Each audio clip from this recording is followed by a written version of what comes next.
It is 6:01, Tuesday, February 20th. I'll first call to order the Cannabis Control Commission meeting. Please join us in the Pledge of Allegiance, led by Deputy Mayor Thomas Renner.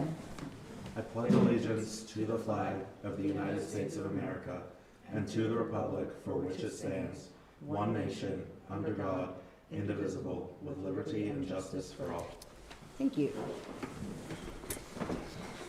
All right, we have one item. Jenny, you want to come up? Or wait, is that you? Yeah, I'll take it. This will be me.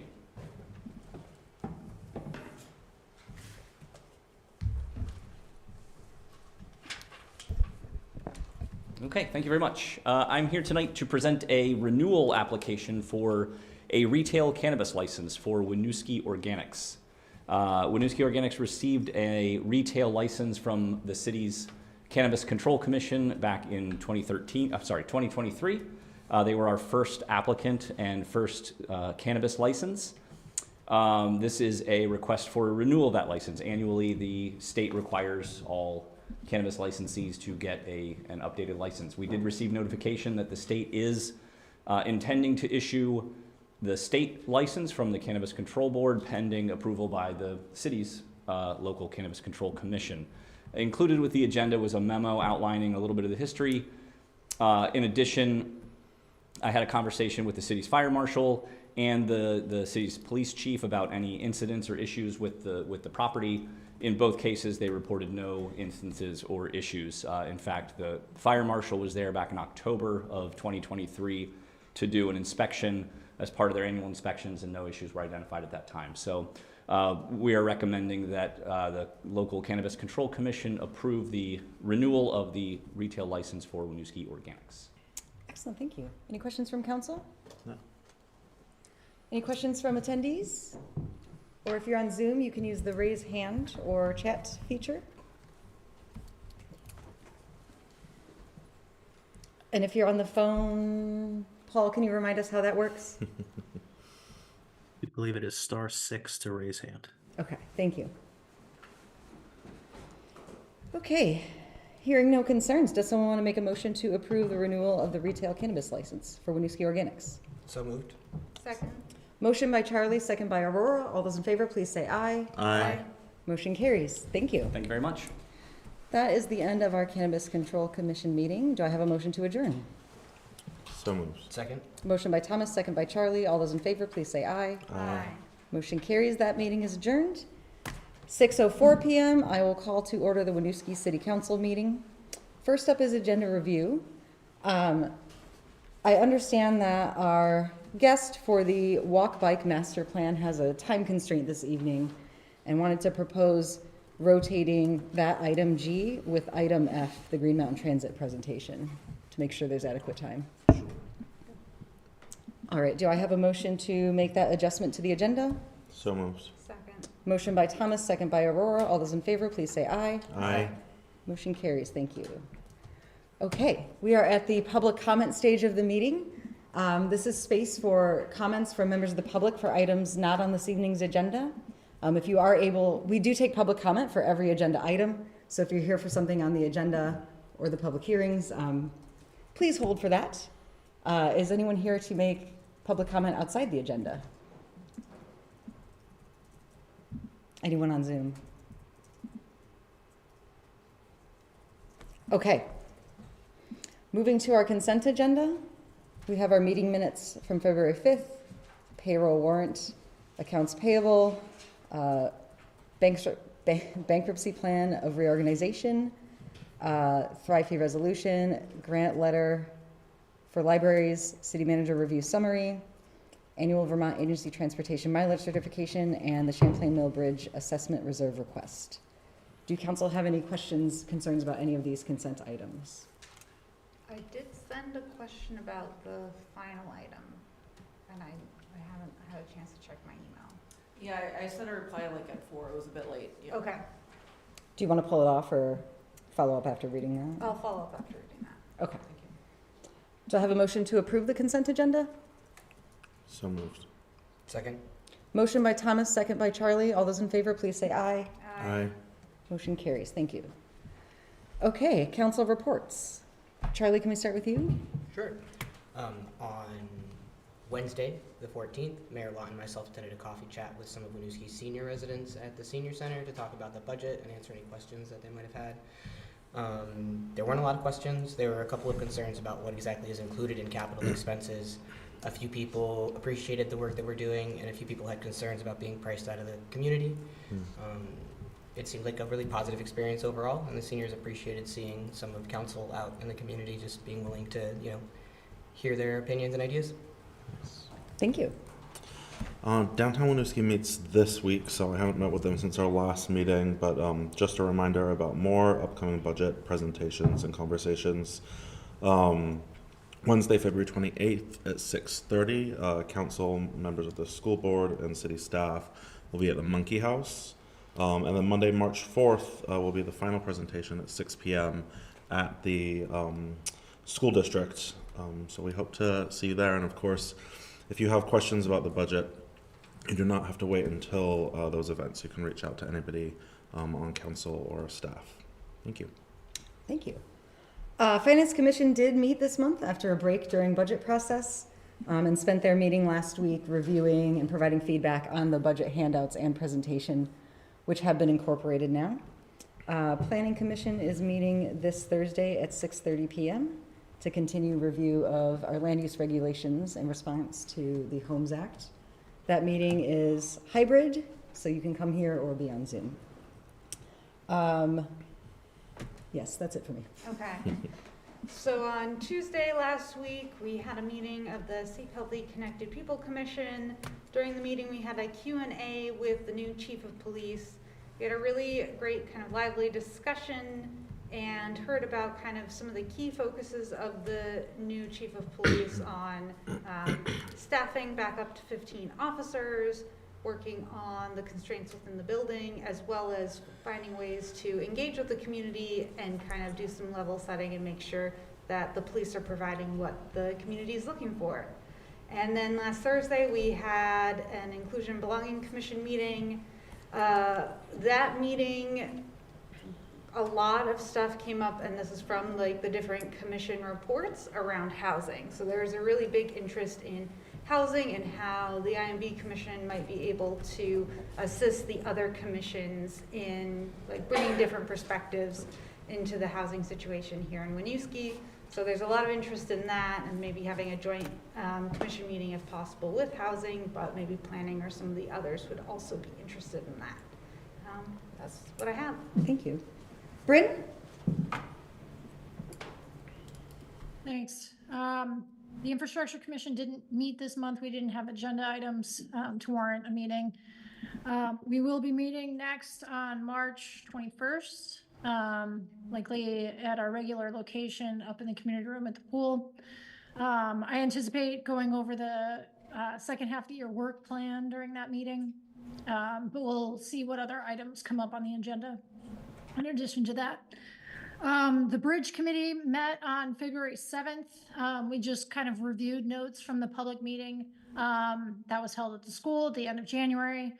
The next public meeting, the date is not set yet, but the planning for that will be focusing on the southern intersection on the Burlington side. And that's going through a separate but related funding requests. So there'll be a lot more announcements about that coming soon.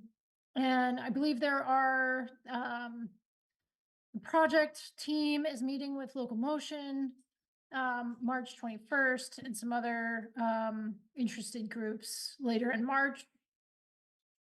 And format for future meetings might be more like of an open house format. So just trying to accommodate different opportunities for people to access the project team and ask questions in that format and layout. The next Airport Commission meeting is March 6th. The agenda for that hasn't been set yet. It'll be on the Burlington website when it is. There's always recurring agenda items for the noise exposure map updates and sound insulation project progress. That's all I have for now. Thank you. Moving on to city updates. Yes, so a couple from me today. So if you haven't already heard, I did appoint, as we're alluded to, Councilor Hurd just alluded to, I appointed former Winooski Police Lieutenant Justin Huizenga to Chief of Police role. This was after a rigorous national search and screening process. And so I am confident that Justin is the best possible next police chief for our community. Chief Huizenga brings to the role a deep commitment to community policing, improving the profession, and building meaningful relationships with residents, colleagues, and partners. The desire for these priorities were evident in all of the feedback we received for this role and the department. Justin's law enforcement career of 18 years includes a degree in criminal justice from Champlain College, an executive development certification from Roger Williams University, and experience as a patrol sergeant, detective, lieutenant, and interim chief. I do really appreciate the many community members who provided critical feedback, not only to aid this decision, but to inform how the police department operates into the future. We had 347 responses to our written survey, and we did additional focus groups and interviews to capture folks who might not be comfortable responding to in that format. And this and a bit more information is also in the Winooski newsletter in case you want to review any of the detail that I just provided. The annual town meeting day election will take place on Tuesday, March 5th, 2024 from 7 a.m. to 7 p.m. at the Winooski Senior Center. That's on 123 Barlow Street. All election, ballot, and budget information can be found at winooskivt.gov/townmeeting. Early and absentee ballot will be available as always. Learn how to register and find helpful voting resources at winooskivt.gov/vote. Recall that the local matters that will be on these ballots can be voted on by any legal resident in Winooski, not just citizens. And as Deputy Mayor Thomas Renner noted, there are 2 more opportunities to learn about the budget. And as he mentioned, you can always contact staff with questions. That would be at budget@winooskivt.gov, or you can call us at 655-6410. Thank you. Okay, we'll move into our regular items then. First up, item A is a public hearing noticed for draft amendments to Municipal Code Chapter 17 on housing to address short-term rentals. And before I open the public hearing to public comments, Jasmine, would you be able to provide an overview of the key components? Yes. Alrighty. Good evening, everyone. So tonight's first public hearing for this evening is for the draft amendments to Chapter 17 to address short-term rentals within the city. These amendments would begin the registration and regulation of short-term rentals in the city by explicitly defining short-term rentals by owner-occupied and non-owner-occupied, requiring registration, implementing a license system, collecting fees from said license applications, and allowing for City Council to cap the amount of non-owner-occupied short-term rental licenses. At the last meeting, Council provided feedback on the amendments, which included an increased non-owner occupied license fee, an extension of the waiver period, and a request for a more explicit mention of the cap on non-owner occupied short-term rentals. So revised language establishing the cap, which is in this new draft, requires the ordinance be amended prior to June 30th, 2025, to 1, establish the cap, and 2, the mechanism for allocation of licenses under that cap. These changes have been incorporated with the guidance of the city attorney. I made an additional change to the certificate of insurance provision after consulting with similar programs operating within the state. Since the major short-term rental platforms offer host liability insurance up to $1 million, which is the industry standard, simply by marketing on their website. So anything on Airbnb or VRBO automatically has that coverage. This reduces the need for the city to track insurance coverage, instead requiring an attestation places the liability on the owner rather than the city if they misrepresent their insurance status. So this signature would also remove a significant administrative burden on the clerk's office to chase down and track and monitor these insurances, and there was a big concern about that occurring off the cycle And then if someone received a license in January, for say, their insurance would not align with the rental registry time period. So this kind of removes that significant challenge that we were concerned administratively. So if the ordinance is adopted, staff will begin work on this internal policy and procedure needed for this cross-departmental program, as well as begin formulating a public outreach effort to ensure community education on changes. But happy to answer any questions. Thank you. We will start by opening the public hearing to take comment from members of the public. We'll complete that work before moving to the city council portion. So at this time, I would like to open the public hearing and invite first anyone who's in attendance in the room. If you want to speak or ask questions about this draft ordinance, please join us at the microphone.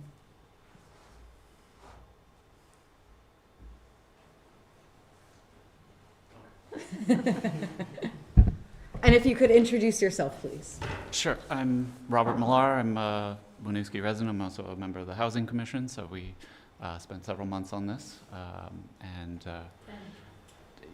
Okay, several, 10, you know. Many. They all sort of blur together, you know how it goes. So just here to show my support. I think this is very necessary. We've seen a large increase in these short-term rentals in the midst of a housing crisis. I think this is a very necessary step and a very measured step that I don't think goes too far or falls short. I think it hits exactly where the city needs to be. Thank you. Anyone else in the room? Please join us.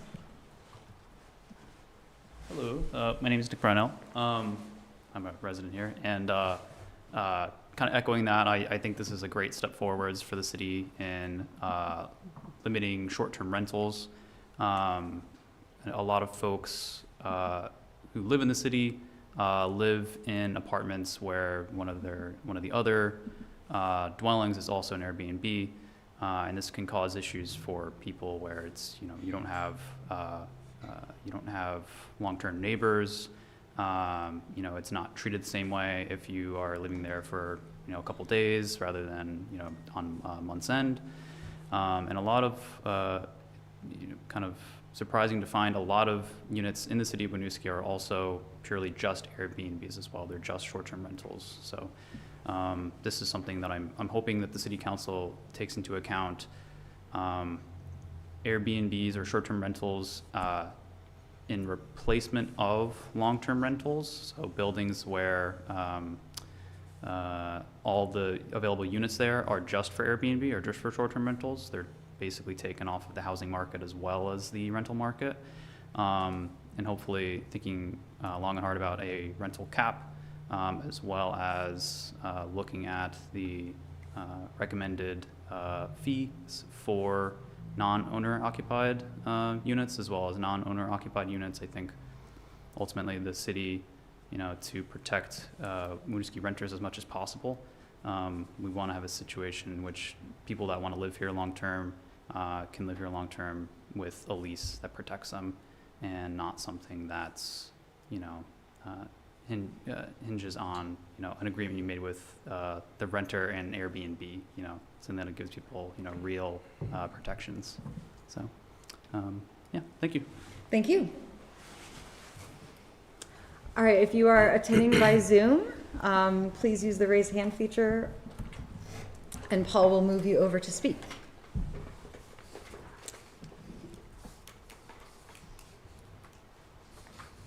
All right, Ashley.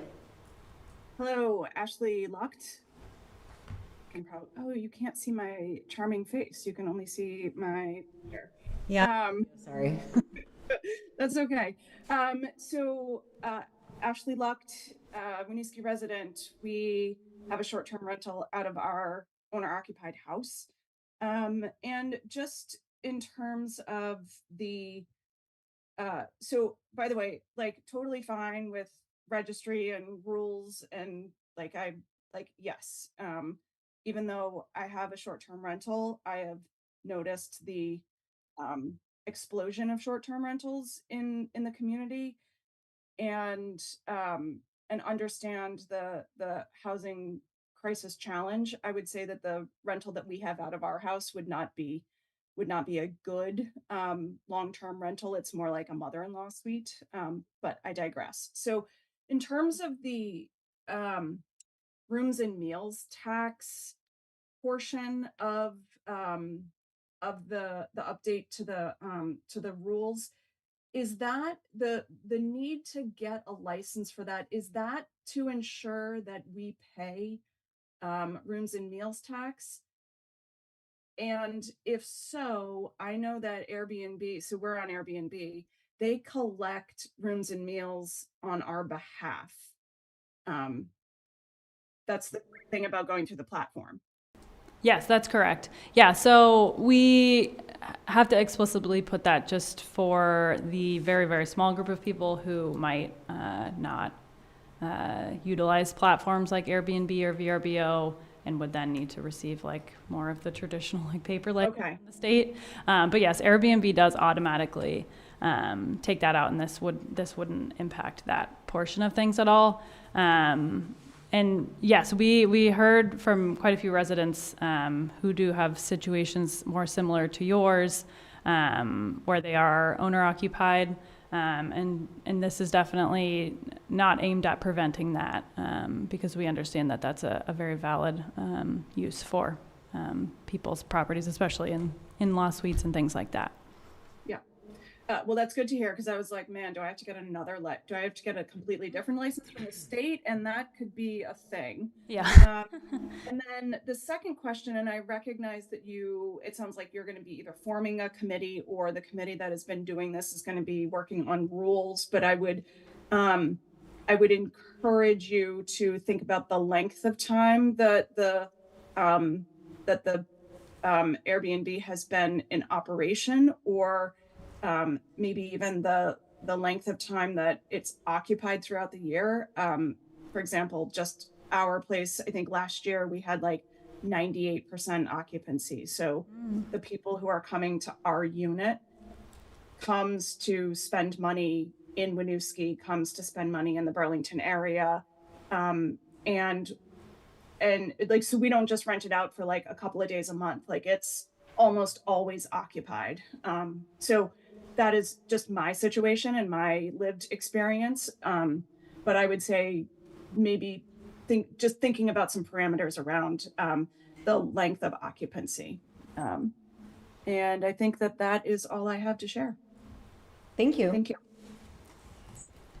Are there any other attendees via Zoom who wanted to ask a question or make a comment?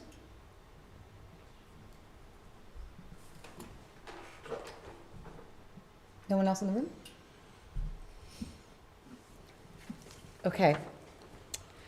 Seeing no additional comment, I will now close the public hearing. And we'll move to item B, which is on for discussion or approval to adopt these amendments to the Chapter 17. So now is council chance to ask any follow-up questions or make comments. Perfect. Again, thank you. We recognize that this was a serious need, so we appreciate all of the work that you and the commission did to fulfill that council ask. I received hefty-ish amount of emails from some owner-occupied unit holders who were wondering if we might reconsider that fee. I didn't say yes or no, because I thought it should be a conversation that we have as council. We did all kind of agree that we thought that was a fair number, but just because of the amount of people who reached out, I did want to bring that up to everybody.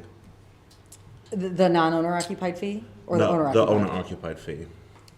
What was that, 200? I forgot already. 250. Some folks thought that it was too high. I did explain the kind of research that you had put in, Jasmine, of figuring out how many days most folks were renting and how much they could get for that. And I did explain that factor as to how you and the commission came to that fee.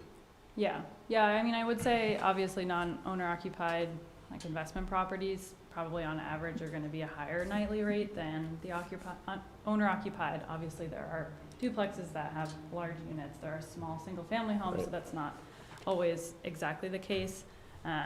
But yeah, I was looking at the data today, and the average yearly incomes for short-term rentals just generally was 48,000. Then I was thinking about my apartment that I rent, about 2,000 a month, and that's exactly half of what Yeah. the short-term renter average is making. Obviously, that can be higher, that can be lower. Yeah. So, and I think proportionally, if you think about the 1,400 and the 250 being such a small proportion of that, that while I do understand that that is a population that needs that additional income to maintain, you know, aging in place or, you know, paying for their mortgage or their property taxes, I think the income is still significantly more. That I personally still think that that number is feasible, but again, up to you all. I see Bryn has her hand raised. Yeah, I have other questions and comments. The fees, I mean, we can talk about it now. The fees are an item D, just for actual approval. Right? Correct? Yes, for, sorry, for chapter 28, yes. Okay. Yeah, for the fees chapter, the next public hearing, but yeah. Contextually, it's here. but- Right, I mean, that's the thing, it's like, I thought those people would be coming to public discussion, but they didn't, so I figured I'd bring up their emails. Well, let's talk about that in the next item. Yeah.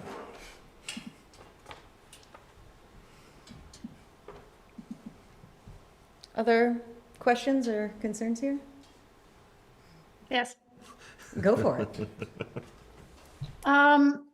So kind of carrying off for Ashley Luck's question, section 17.3, item B.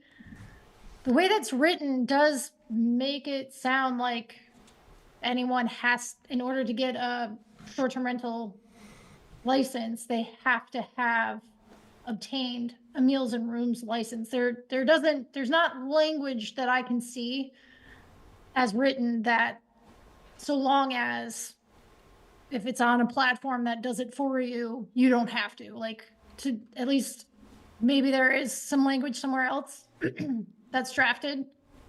No, I think actually Bob, the attorney, drafted that specific verbiage, so yeah, to the average person who might be reading this, that I understand how that could be confusing.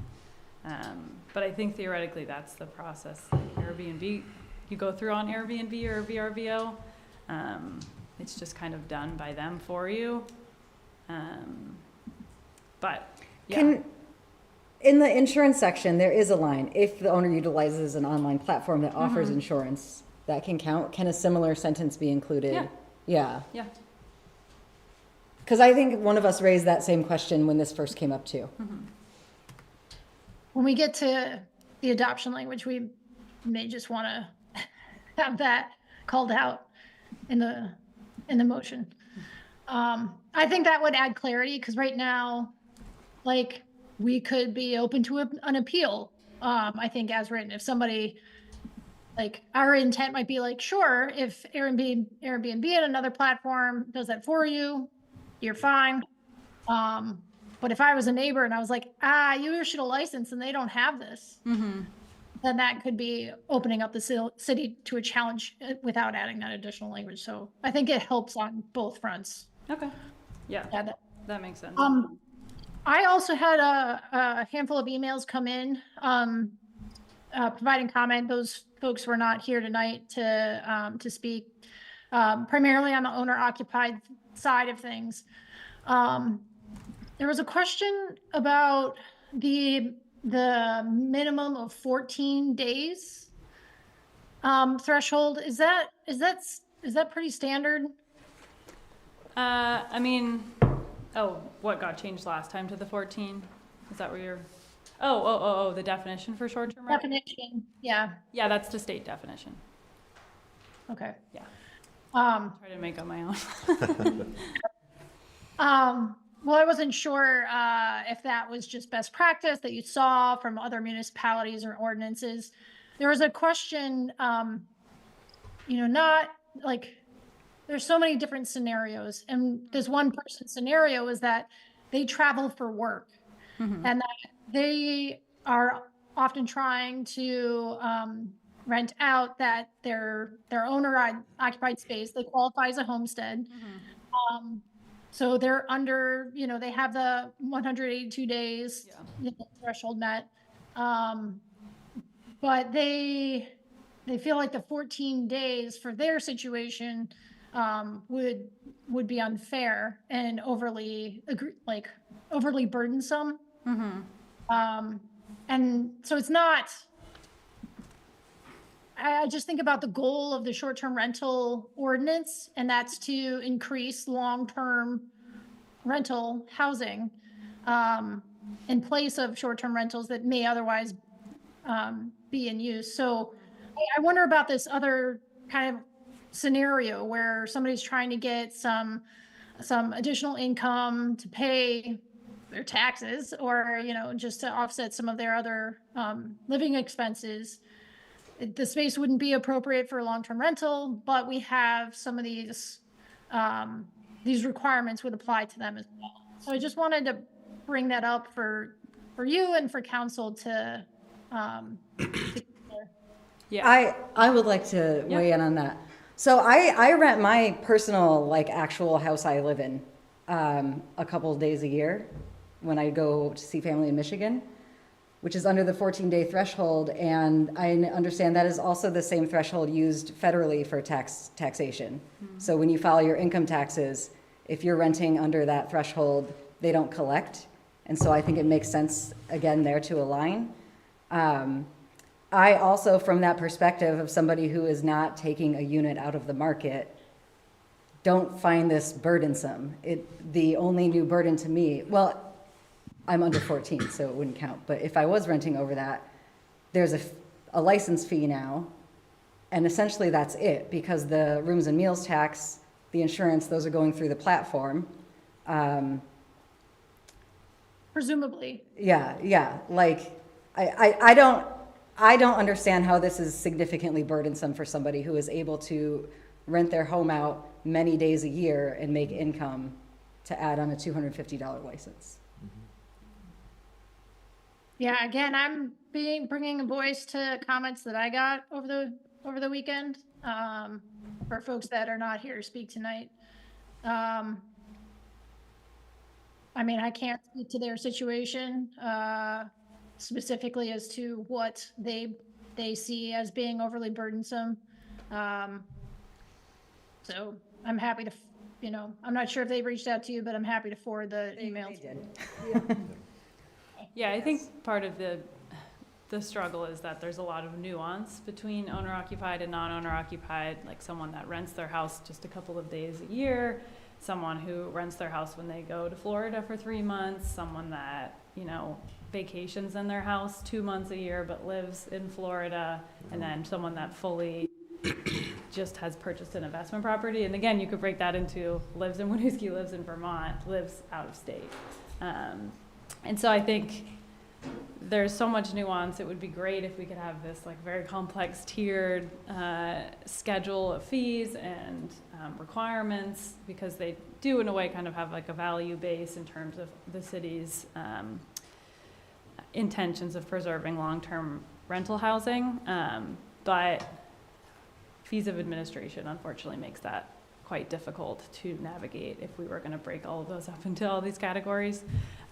So unfortunately that does mean that there are people on the very top and at the very bottom of that group threshold, like someone who rents for 15 days a year, who would have to pay that $250, and someone who rents at the very top of that but not into the non-owner occupied, who I'm sure is making more than this person. But yeah, until I think we have 5 city clerks, then maybe we could do it. And I think that's why we have the 2 different licenses, because we're not trying to impose the same outcome based on those scenarios. And the fact that it's the state definition, to me, that just makes sense to comply with what's already there. Yeah, and I think the same resident reached out to me as well. Yeah, and I will say the state continues to work on legislation related to this. Again, I'm not sure how feasible that is from a state perspective, but yeah, we tried to keep it to state definitions for homestead for short-term rental. I don't have a problem with aligning with state and federal parameters. Again, just bringing voice to comments received that were not presented tonight. Thank you. I see Ashley Lucht has her hand raised again.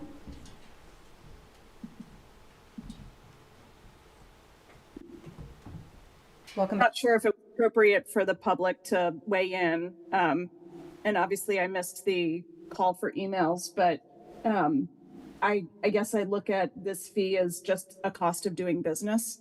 And the business owner or short-term rental person needs to decide if the cost of doing business is more onerous than the value of the revenue from said business.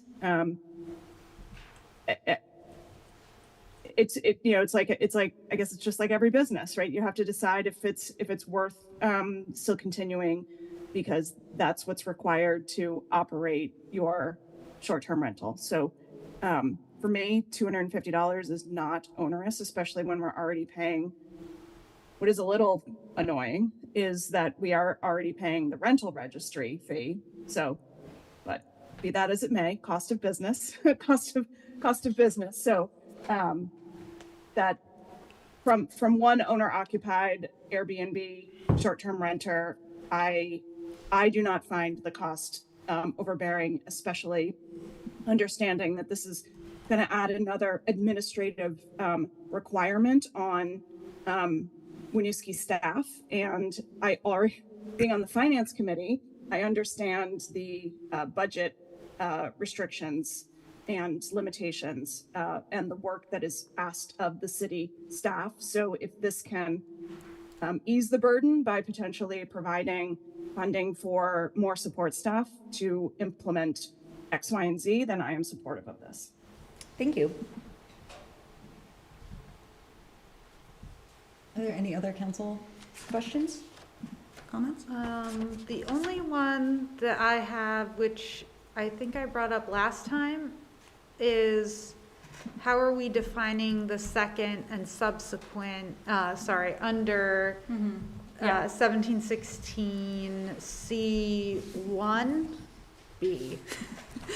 Yeah, so When is that like a procedure? yeah, so John Audie can answer this.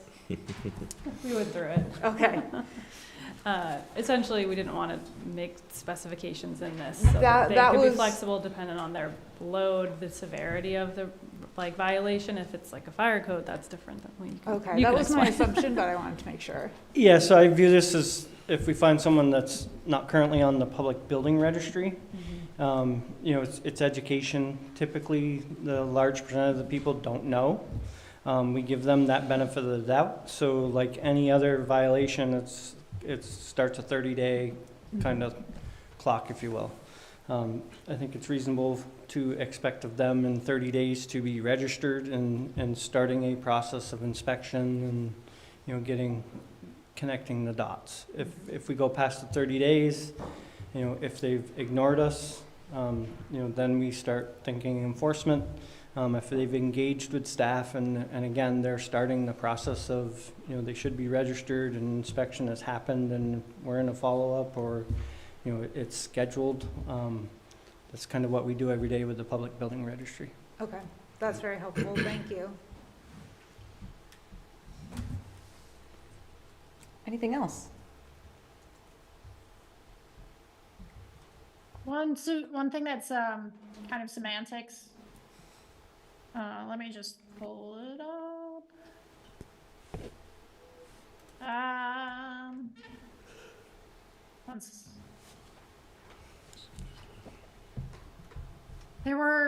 There's just some language opportunities for cleaning up the language.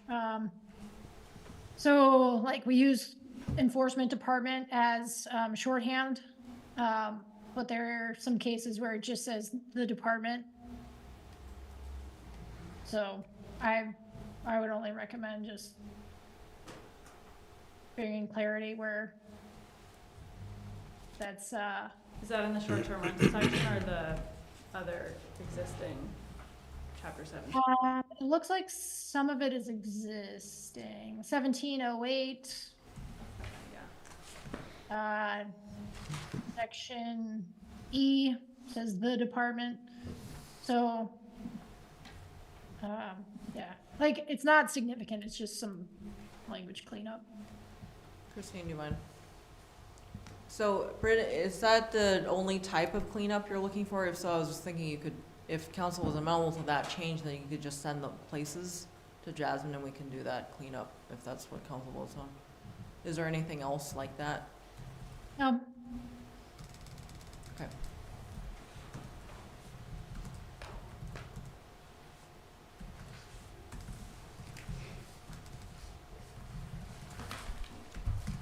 Anything else? No.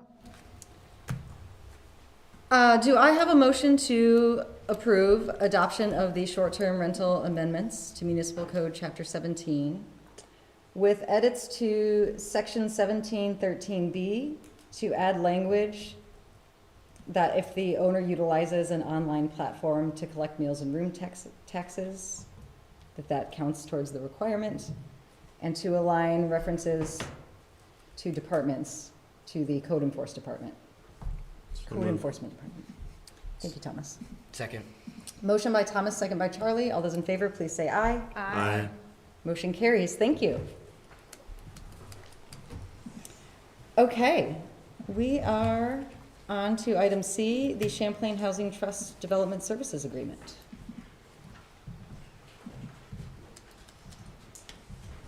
So I'll introduce if you don't mind.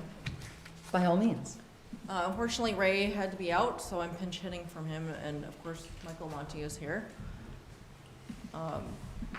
Tried not to ask Ray questions. He's online because he's too committed. So reading mostly from Ray's cover sheet, in 2007, the city of Winooski acquired the properties at 32 Mallets Bay Avenue and 21 Hickok Street from the Pomerleau Agency to serve as the site of the O'Brien Community Center. Significant renovations were funded through a combination of grants, donations, and a $2,200,000 bond that was approved by voters on September 25th, 2007. The renovated building reopened to the public as a community center in 2008 and has continued to serve in that role since then, with a variety of human services agencies leasing space in the building over the years, as well as housing the community services department and the city's library. As discussed with City Council at your regular meeting on May 15th, 2023 and October 2nd, 2023, City staff had ongoing communication with staff from Champlain Housing Trust to explore a partnership that would better support a vibrant, functional, and financially sustainable community center. I'll note that we are confident in this partnership because of Champlain Housing Trust's track record with other projects and in combination with their mission. At your regular meeting on October 2nd, 2023, City Council provided confirmation by consensus that city staff should continue to work towards creating a development agreement, an operating agreement, and lease agreement with Champlain Housing Trust. City of Winooski and the Community Health Centers of Burlington. So in your packet, you have in draft form an option agreement, memorandum of understanding, and lease. Collectively, these are known as the transaction documents. Staff recommend that City Council approve the attached the resolution that's in your packet that would authorize me, the city manager, to execute those transaction documents, so long as the final versions thereof remain in substantial conformity with the document drafts as presented, and substantial conformity would be reviewed by the city attorney. Given the anticipated use of new market tax credits as part of the financing for this project, we anticipate what's known as ministerial amendments to the draft transaction documents, which is why we aren't able to present the final versions for approval at this time. Note that the project does require some zoning changes. The Planning Commission reviewed these most recently at their regular meeting on February 8th, 2024. The application to the Planning Commission asked to redesignate the O'Brien Community Center as a civic use building and to rezone the property at 21 Hickok Street, which is an adjacent, also city-owned lot. Currently has a some of our community garden plots. It would be rezoned that 21 Hickok Street property from residential C to gateway. This latter change is in anticipation of merging the two lots at 32 Malice Bay Avenue and 21 Hickok Street. The Planning Commission set a public hearing for March 14th, 2024, at which it will formally take up the draft amendments related to this proposal. Michael Monty is here from CHT to share more details when you're ready. Welcome, Michael. Thank you. I'm mostly here to answer any questions and to ask for your support for the resolution. With this, we will sign the agreements in terms of, specifically to the option agreement, which will provide the city of Winooski sort of resources and support to pay the existing bond that it now has. We would hope that we would actually be able to finish the transaction within the next 3 to 4 months in terms of actually owning it. We certainly made commitment that we would begin managing the property certainly on July 1st. That's our target date. So I've been spending quite a bit of time. We've been spending quite a bit of time putting together the details of it. It continues to evolve, I would say mostly in a good direction. On occasion, we find things, we go, okay, so what do we do about that? But I think for the most part, I think we're heading in a good place. I could tell you that the project is probably more like a $17 million project. It's not a cheap, inexpensive thing, but there will be Class A spaces then for all the users. CHCB, certainly the dental clinic and a new library, as well as the community spaces and the event hall. So that's pretty exciting. We're really jazzed up about it. We had a meeting today with one of our board committees. We look back on what we did with the Old North End Community Center, feel like it's similar in terms of its intent and purpose. And we think that ultimately, as good as what it is there now, we believe that we could make it a lot better and a lot more accessible to the city of Winooski residents. So I'll answer any questions in these documents, and I think we'll stop there. Thank you. I'll speak first to the zoning piece, because this was discussed at the last planning commission meeting that I attended. So they had some questions about wanting assurances that the use of the property wouldn't change. And I see in here the language about the intent is to retain it as a community center and honor the leases. Do you know how long, like the longest existing leases, or what the average is term? That exists there now? Yeah. I think that you have another 10 years with the UVM Medical Center.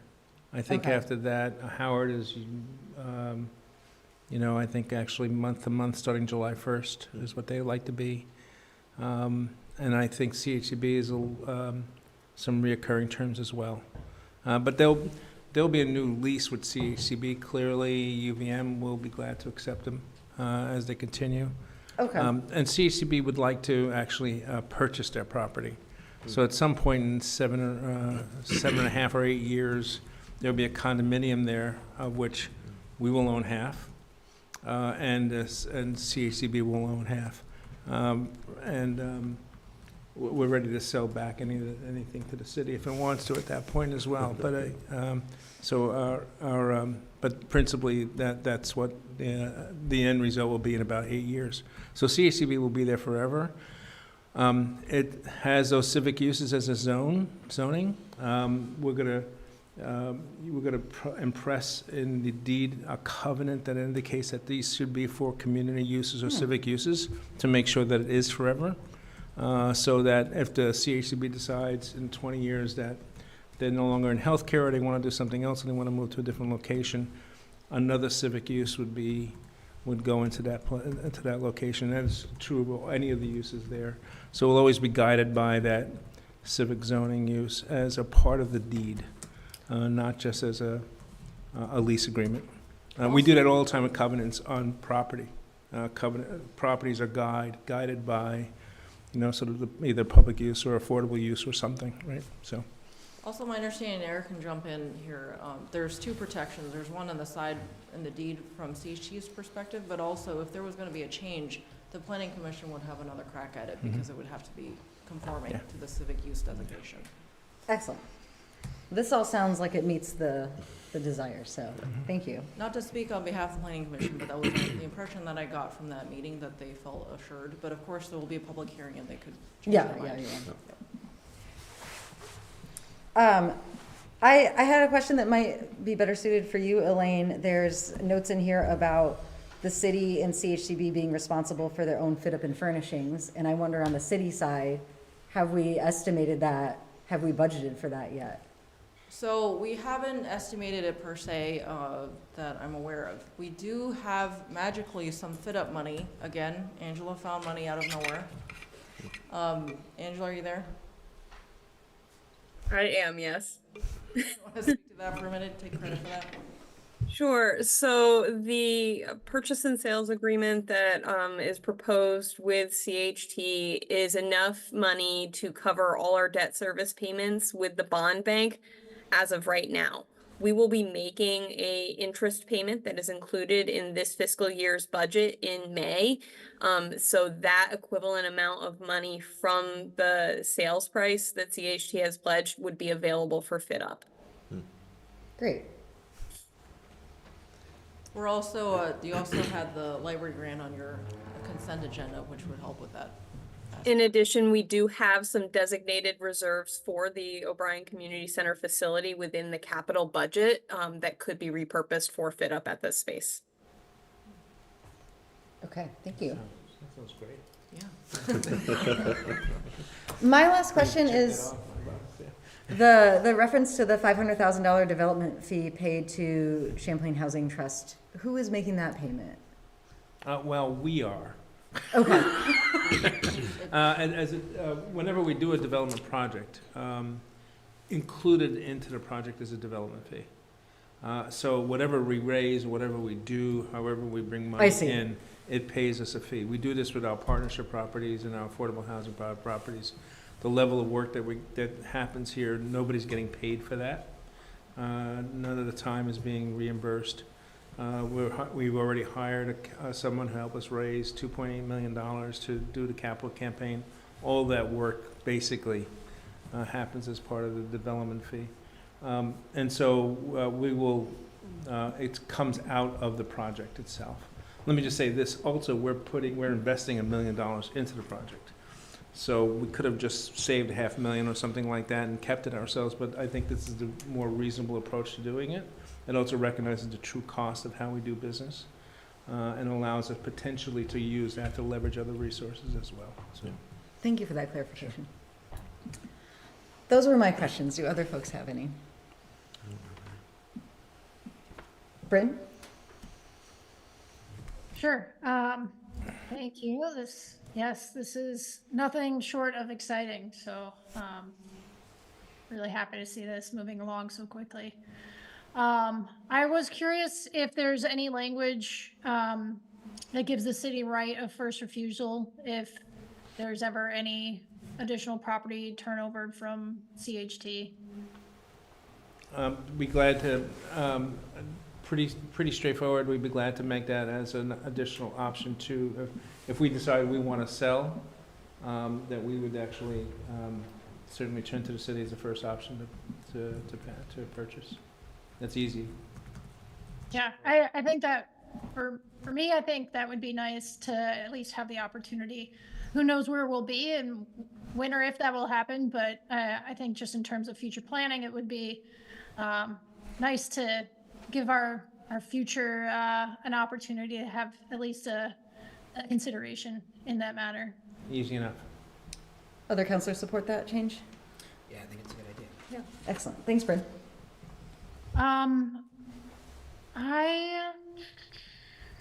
I was wondering, and just in the matter of, it's hard to predict the future.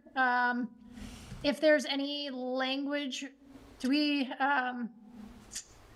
the lease agreement for the library and the office space, is there any clause or termination language if for some reason the city needs to or wants to build a new library that is separate from where it's currently, planned to be located?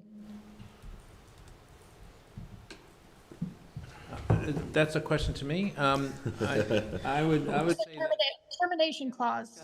yeah, we haven't discussed that, but I think, again, what we have often enough with some of our sort of nonprofit partners is give us notice. And if you give us enough notice, then we'll come up with somebody else who wants to use the property. Haven't really had that happen much, but that's an easy and straightforward thing to do. You have a lease agreement, you have to give us 6 months notice or 9 months notice or years. I mean, if you're gonna build another library, you're gonna have a year notice probably, I would imagine. Several years. Maybe Yeah. several years, yeah. But I think we could build it and notice that, yeah, we intend to build something new. And as a result, we will come up with some other kind of use that meets the civic guidelines. We're just doing that with Howard Center now on 322 St. Paul Street as an example. It was a group home. They gave us notice. We asked them to give us a 9-month, a year's notice. They did that. And so they've been building a new facility for themselves in Shelburne. And we're about to sort of think about how to reuse that property now. So that's fine. That's okay. Makes sense. Yeah, again, far off proposition if ever, but again, just contingency planning for clarity of expectations. Yep. Right, and I would think that was more protection for CHT. Yeah. So, I mean, of course, we don't want to open ourselves to liability. So if there was a minimum you would want us to put in there, we can ask council to include that. We're prepared to give you one way. You can use it as long as you want, and then if you want to leave, you tell us. So no, you don't have a minimum notice period that you'd want? Yeah, I mean, a year would be great, but I'm just making that up right now. So it could be shorter or longer, but yeah. Do you want to think about it? Yeah. Okay. If council Well, we is can make a inclined- motion that says language to the effect. Yeah. Right. And accept any time period that is. Yeah. Just looking at additional notes I had. I think the facility improvements will kind of cover it. But is there anything that would prevent ourselves or other tenants from doing any energy efficiency related updates? No. Okay. That's all I have. Do you have something? Yeah, I think my one question, and this is probably to both the city and CHT, is thinking about that community outreach and getting community input. I know that that is thought out for the building design plan, but I'm also curious about, I don't think we've really done that for I don't know, how the community feels about us selling the community center. And I'm just thinking about some of the stuff that came up around selling Memorial Park to the land trust. Yep. Yeah. So I guess that's kind of my question, is what community outreach have we done to let them know about this beyond, I guess, these meetings? We've been sharing it whenever we've done the informal meetings through the engagement plan. Yeah, it's really a council decision how much engagement you want on the sale. Okay. It's, I've been including it in updates, and we've been sharing it for almost a year now. Personally, I feel like I haven't heard substantial concerns because with the understanding that it will retain all of its community functions. Can I say, we've had informal conversations, I guess, my conversations are informal, but we've had formal conversations with a variety of folks who want to continue to either use it or to maybe potentially use it. They haven't been here yet. Okay. And so we have a whole bunch of space in the back, which has not been really programmed, shall we say. they're available for nonprofit uses. I'm open to sort of having conversations about that in terms of who they would be.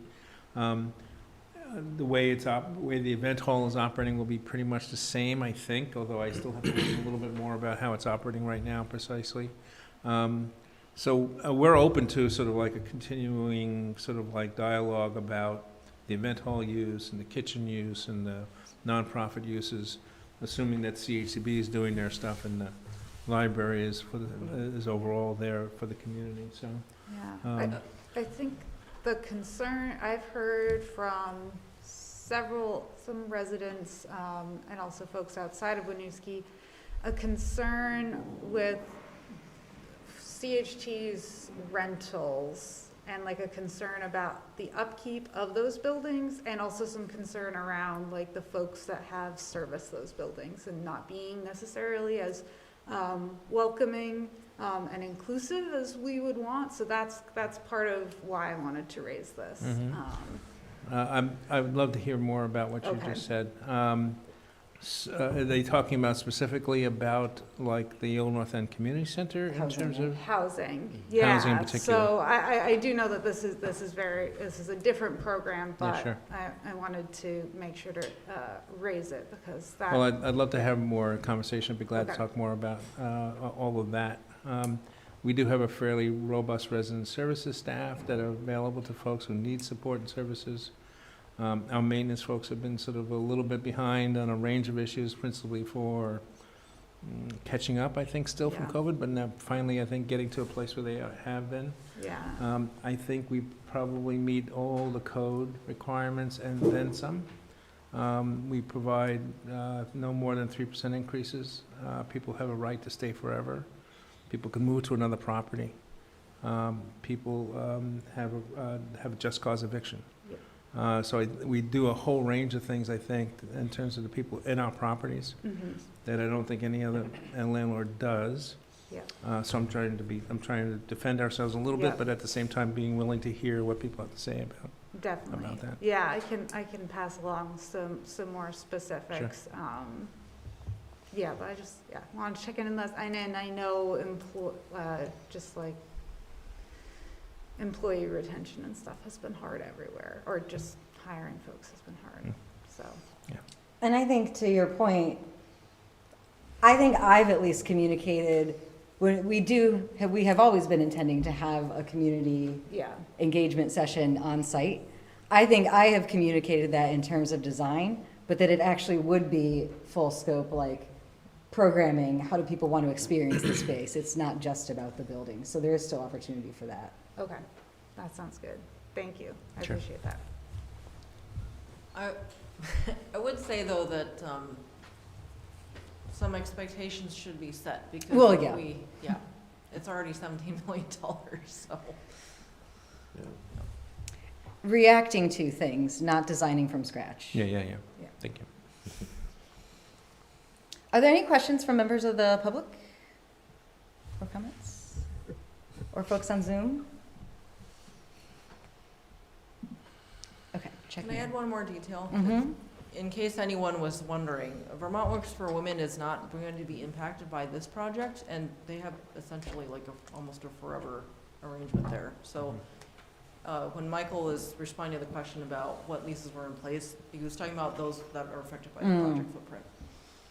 And we met with them a long time ago, and they have some needs within their space, which we'll see if we can accommodate and make things work better for them. I'm not sure exactly where they are in terms of they had a renovation project in mind, so I haven't spoken to them in 9 months, maybe more. But we will follow up with them. We're going to follow up with all of the existing tenants, and as well as doing some communication to the community about what's going on. One at a time. Please join us at the microphone.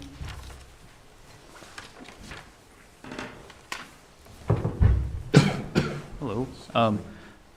Just a quick comment. I thought what Aurora brought up was actually a good point. I've been aware of this project for a while myself, but I think one thing that I learned here tonight, which I think maybe would impact other people's decisions who are maybe concerned about the project, is use case of the building and future plans for it. So like the idea that, you will also add housing to this, I think We're not doing that. Oh, we're To not be doing clear, that? we're not adding housing to it. Okay, well, future use of the building, I suppose. It's nice, I wasn't necessarily sure that, what the situation would be with the current tenants. I think like more clarification to that for the public would be good. But I do agree with what's been said is that, this has been public knowledge for a year now.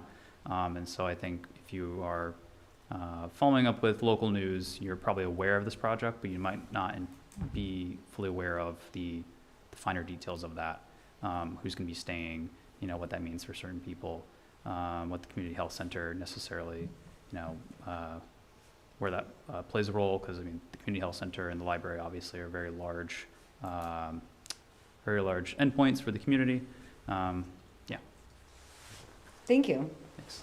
I will be communicating about this again this week following this meeting, so we'll take some of that in.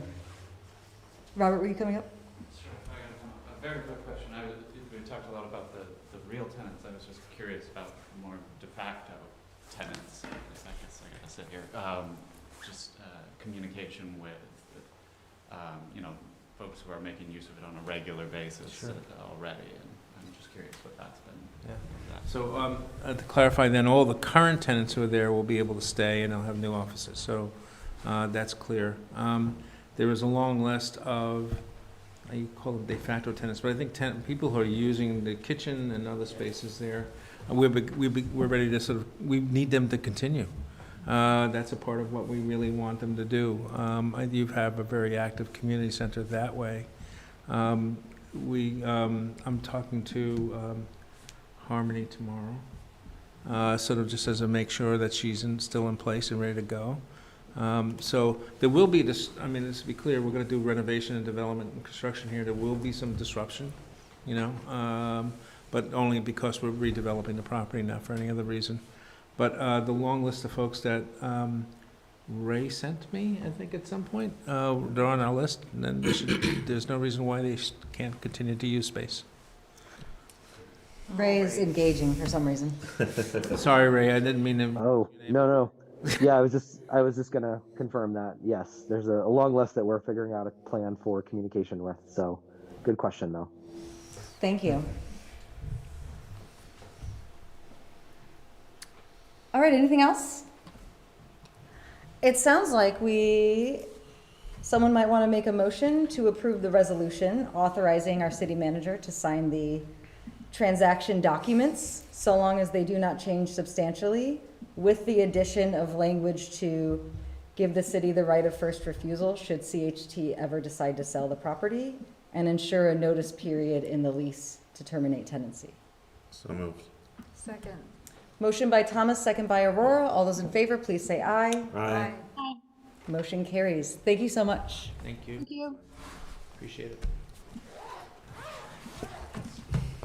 Okay, let's move on to item D. A public hearing has been called for amendments to Municipal Code Chapter 28 on fees. Do you want to do a real quick overview, Angela? Sure. So this was presented at the last council meeting, adding in extension and short-term options for sidewalk permits, the addition of the short-term rental licenses fees, increases for non-residential fees for all of the community service programmings, the addition of a rubric for community service programs to be used by staff to set fees, and then some fees related to parking services that have not yet been codified, and some clerical updates. A few notes from council at the last meeting were integrated into this draft for clarification. Thank you. So we'll start. Is there any public comment on this fees chapter?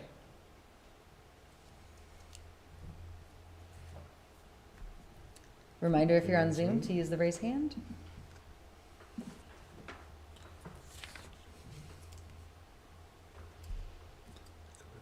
Okay, seeing no public comment, I will close the public hearing and we will move into the council discussion item E.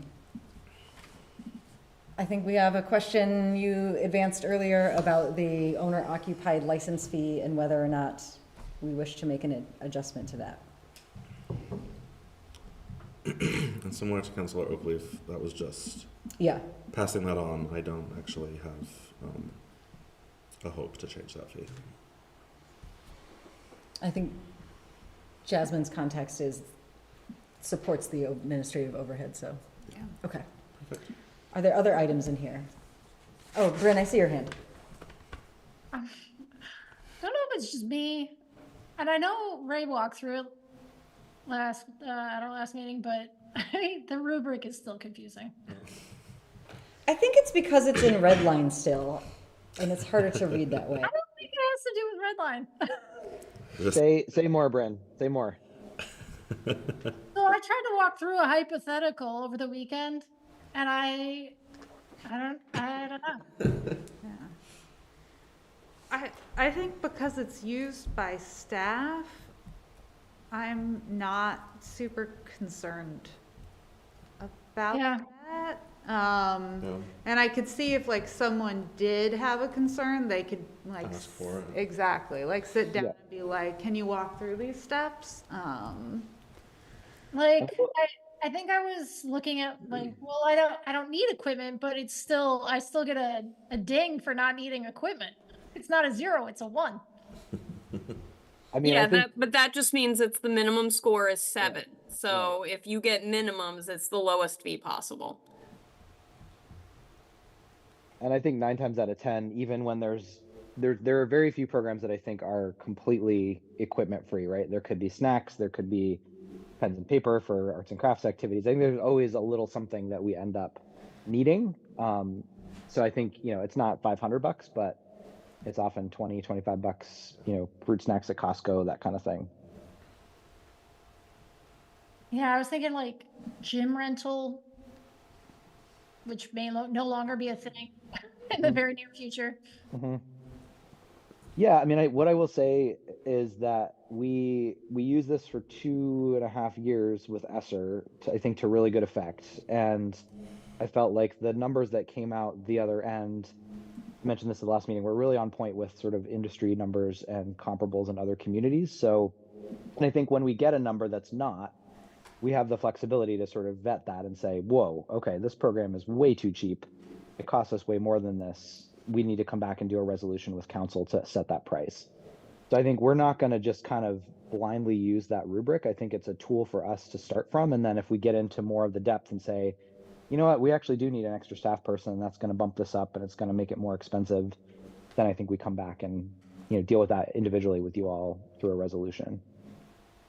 Okay, sounds good. And apologies for sounding like Darth Vader right now. You sound better than you think you do. Oh, that's good. Sorry, I don't feel well. That's all right. Christine, I don't have anything else. Okay. Anyone else have any concerns, comments, changes?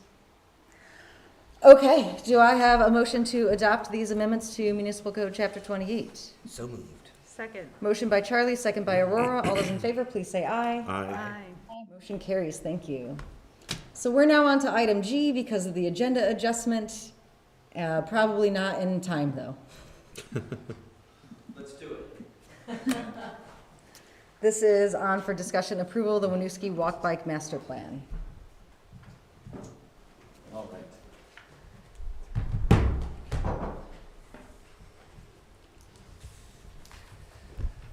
Thank you very much. I'll do a quick introduction here and then kind of turn things over to both Brian and to council for any comments or questions. First of all, thank you for rearranging the agenda to accommodate Brian's schedule, albeit barely. So anyway, we are here to talk again about the Walk Bike Master Plan that was developed for the city of Winooski. This is a project that was funded through the Unified Planning Work Program, which is a federal program with the Chittenden County Regional Planning Commission. This project started back in January of last year and was wrapped up later, or at the end of last year as well. This was presented to you in draft form on December 4th at your regular meeting. At that meeting, there were some minor comments that were provided, mostly related to a couple of the priority items that were included in the document, the priority projects, related to the downtown area-wide study and some of the timeframes for short-term, medium-term, long-term projects. Those have been incorporated into the draft that was included with the agenda. In addition, at that meeting, there was a request to have the plan be reviewed by the Municipal Infrastructure Commission, which was also done at their regular meeting on December 21st. At that meeting, they provided comments requesting an additional table be added that reviewed the priorities in a time frame option rather than just the priority option, which was included as table 6 in the draft plan as well. In addition, there was comments received from the Winooski Alliance of Active Transportation, both just recently, which were all, I believe you were all included on that email, as well as comments prior to the Municipal Infrastructure Commission, which is what led to the inclusion of the additional table. So tonight we have the final draft plan, as I mentioned, for your review and consideration. One of the items I wanted to touch on related to the priorities. Really, the intent of this plan is to be a high-level planning document for you all to use however you see fit. There was a scoring matrix that was included with the plan itself, which is included in Table 2 on page 20, I believe, of the document. That utilizes a lot of the information that was provided by the consultants and the project team to develop how we establish the priorities. So with that said, that priority list is not intended to be an order of operations. So if something is a higher priority because funding becomes available, that's certainly within the purview of council to pursue that instead of an item that is ranked below it or above it on that priority table. The priorities are really intended to reflect the evaluation criteria that was heard during the planning process and all the public outreach. So anyway, just wanted to touch on that as well. But otherwise, pretty much most of the information is the same as it was presented at your December meeting. I don't know if Brian, you want to, oh, the other thing we did include, I emailed out and is included on the project page an appendix to all the public comments, so you can see all of that information which fed into the priorities and how we ranked some of the projects. So, Brian, I'll turn it over to you for any additional comments. I don't think I have any additional comments. That was a great overview of the process since we saw you last. The significant, if you will, changes to the current draft from that previous draft. You know, at the conclusion of this, there may be some minor text edits, but I think Eric wanted to call out, you know, the new table, the additional language, and also just highlight that this is a guiding document for council to consider. And then, to his point, it's up to you all to decide on what's most important at a particular point in time to pursue further. Thank you, Brian. While we have you, I have a couple of quick questions. One, just to address the comments we received from the WAAT group. You know, they have a suggestion in here about adding in recommendations for policies for public bike parking, bus stop access, wayfinding, safe routes to schools, complete streets, quick build framework, and transportation demand management policy. I just want to ask if the team actually researched any of that. I'm grateful that Watt brought these to our attention. Some of them we did discuss as a project team and throughout the process. Some of these, you know, bike parking, for example, is a part of your draft regulations. So I don't know that they need to be in this plan, particularly if you've got other city documents that guide that. The transit stops, you know, that's, in my opinion, that's more of a GMT purview rather than the city. But again, that's a relationship that y'all could have with GMT. I wonder if the Watt comment may be more explicitly about, you know, snow clearing. So, you know, actual accessibility to a stop at, you know, during different times of the year. The Safe Routes to School program, again, in my opinion, that would be a school request. Local Motion manages the Safe Routes program for the state. I don't know that the city itself would need to make that particular request to participate in the program, but I think would be a partner in that, given the, the role of the school in the community. The last bullet, the TDM policy, again, I think that is a component of one of your recent draft documents. So I'll just add on to that, the TDM, the transportation demand management policies, and the public bike parking are something that we incorporated into the latest amendments to our parking regulations. So we do, while there's incentives to reduce parking in exchange for the transportation demand management strategies, we do require both short-term and long-term bicycle parking to be incorporated with projects that may be slightly different than what they're asking for here, but we have made steps in that direction to increase the amount of public bike parking we have available in the city. Okay, thank you for that. And then the other context question, their other ask was to elevate the downtown study. So ahead of that are scoping for Mallets Bay Ave, East and West Spring, and Weaver. And are you able to speak to how those 3 roads came up higher in priority? Yeah, the downtown area-wide study, again, even though its ranking isn't as high as it could be, we are mindful of the Main Street project that's in process, as well as the Winooski River Bridge project that's in process and in design, and we don't want to get ahead of either of those projects. So our recommendation, which I think is reflected in that prioritization, is, and again, it doesn't have to be the council's number 6. It can be when the time is right, even next year, ask the RPC to help study the downtown area as a whole, so that any proposed alternatives would reflect the design results of the bridge and Main Street, so that we're, again, not ahead of those. That makes sense, thank you. Mm-hmm. Like, we're not bound by these priorities. Council can change what we think is. That's correct. Yep. Yeah, as I mentioned, the priority ranking is really based on the evaluation criteria that shows up in Table 2. So based on either, for example, improving equitable access or addressing improvements to safety for all users, improving walk-bike network connectivity, access to key locations, those were all factors included in the weighting and to establish that priority ranking. There's nothing that says you have to follow that order. You can elevate projects or lower projects as you see fit. I will say, though, that that is quite a list of criteria that went into the prioritization.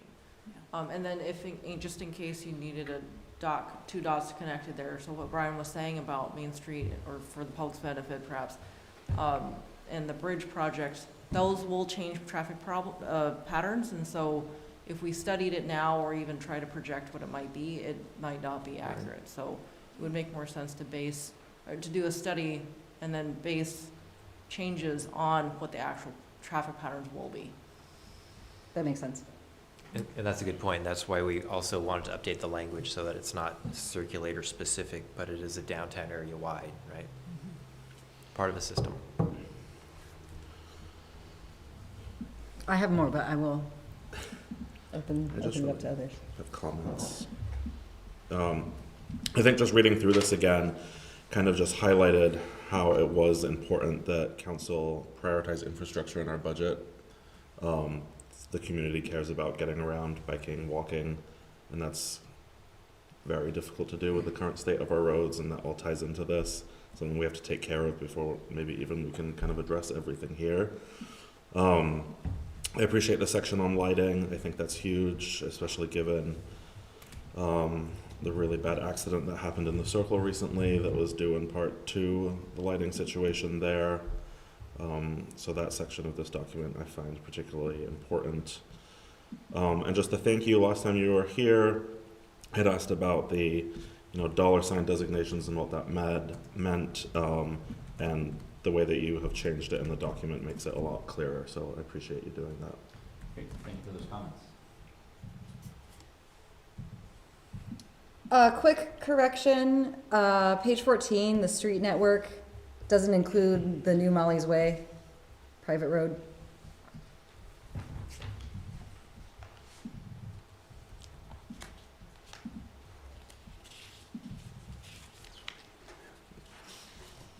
Oh, I see. Yeah, the picture's older.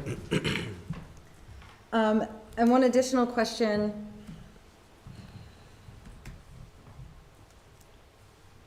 On page 35, where it's talking about formalizing the connection between North Street and Tigan Street, I am curious why the recommendation to replace the paved path with concrete sidewalk. Like, what is the difference or benefit to doing that work? So you said page 35 on that, Mayor? PDF page, Oh, sorry. or like Adobe PDF, 30 in the document. This is under the second, the explore options for private. Yeah, property it says or reconstruct connections. existing paved path to concrete sidewalk.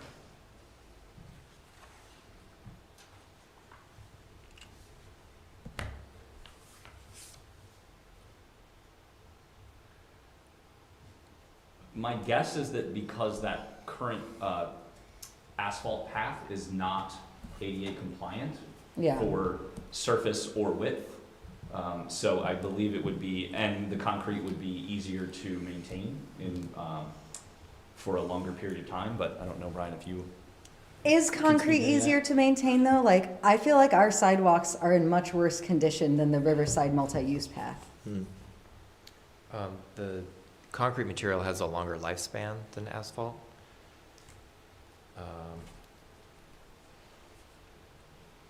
Yeah, but I think, as Eric points out, it would be to meet ADA requirements.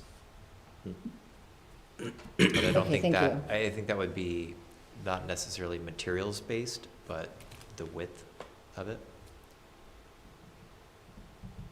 The ADA piece I understand, like expanding the Yeah. width. I was curious about the materials change. And then this is more for Elaine.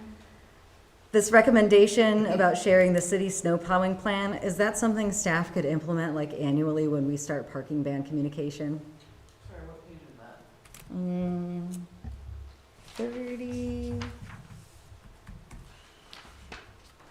30 in the PDF, John, 25 in the got- document. Got you on standby. Oh, John is with us. Welcome. Welcome. Yeah, regarding the sidewalk plowing, I think we can share the general plan. We do have the prioritized sidewalks currently in our transportation master plan.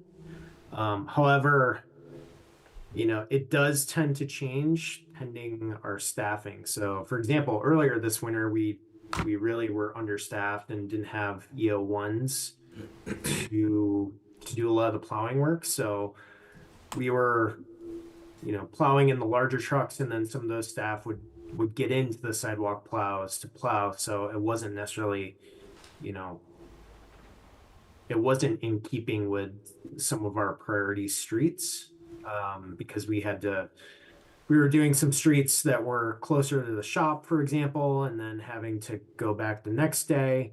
But now that we're getting a little bit more fully staffed, we can get back to kind of the prioritized plan.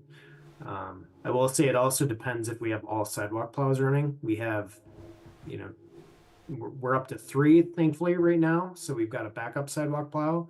But when we go down to 1 sidewalk plow because of hydraulic leaks or whatever, that kind of throws a wrench in our plan as well. So I think we can show the prioritized plan, but expect it to change pending staffing, pending, equipment. Yeah, and I don't know how realistic it is to communicate those changes as they're happening. Well, what I am suggesting is start of season communication. Here's what we aim for. There are many factors, just FYI. But I could make a note of that myself in my monthly newsletter.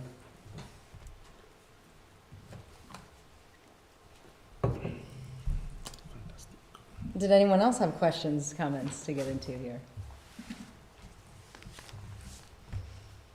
Any members of the public? I see a hand raised.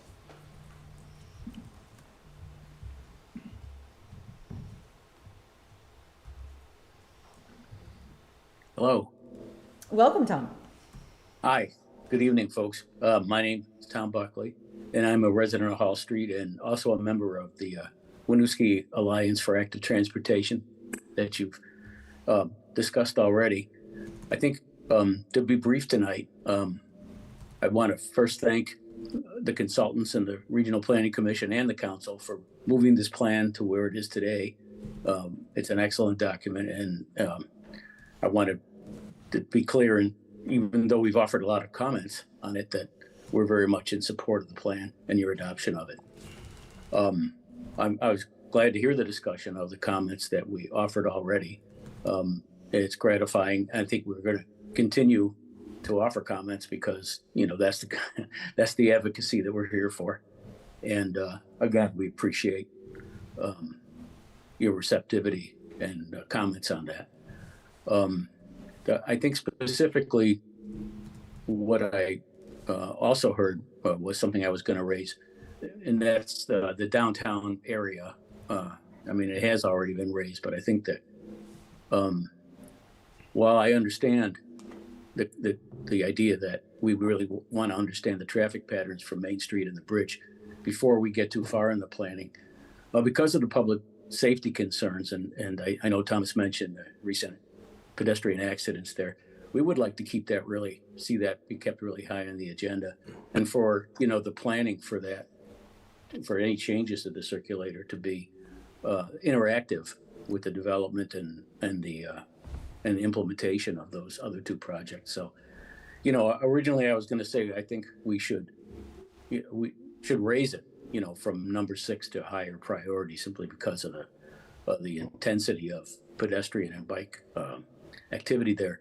But I think I've also heard that, you know, if these numbers 1 through 6 are not hard and fast, and as long as that there's a general agreement that this is a high priority pedestrian bike intense area, then, you know, that does it. So those are my comments, and thank you for the opportunity. Thank you, Tom. Thanks, Tom. Yeah, I think to that point, if I may, I would just, again, reiterate that the intent of this plan is really to be a guidance document. It's not intended to lay out detailed specific projects that need to be implemented, which is why there aren't a lot of detailed specific projects, so that we can really take the time to study some of these areas more directly and figure out what needs to happen when the time is right and when the resources are there to really make those projects happen.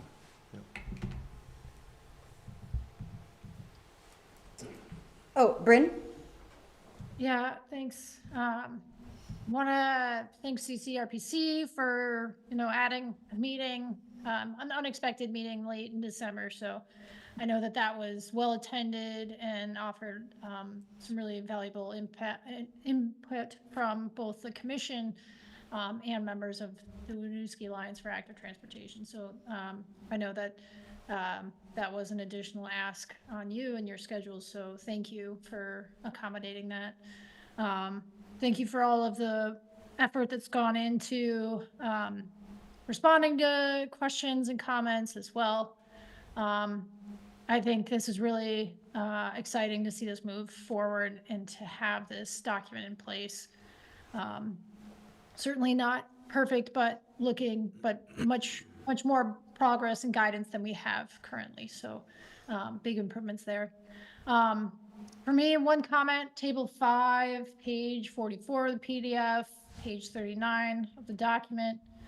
I just wanted to call out, I'm not asking for it to be removed, but when we, item 11, Memorial Park to Intervale Center, there was, you know, we met with the Winooski Valley Parks District, and I asked about this at one of our recent meetings, and even in that conversation, it was kind of like, that's a fairly a long shot, if ever, type of a project. So, you know, I don't know if long-term still gives hope. But I think that type of project is so significant that, you know, we would have to have that in collaboration with Burlington, perhaps the state, other partners, in order for that to have any chance of moving forward. And I know you kind of note partners on the funding options, but I almost would, you know, I don't know, note just all of the collaborative multi-municipality effort that would have to go in to make that come to fruition.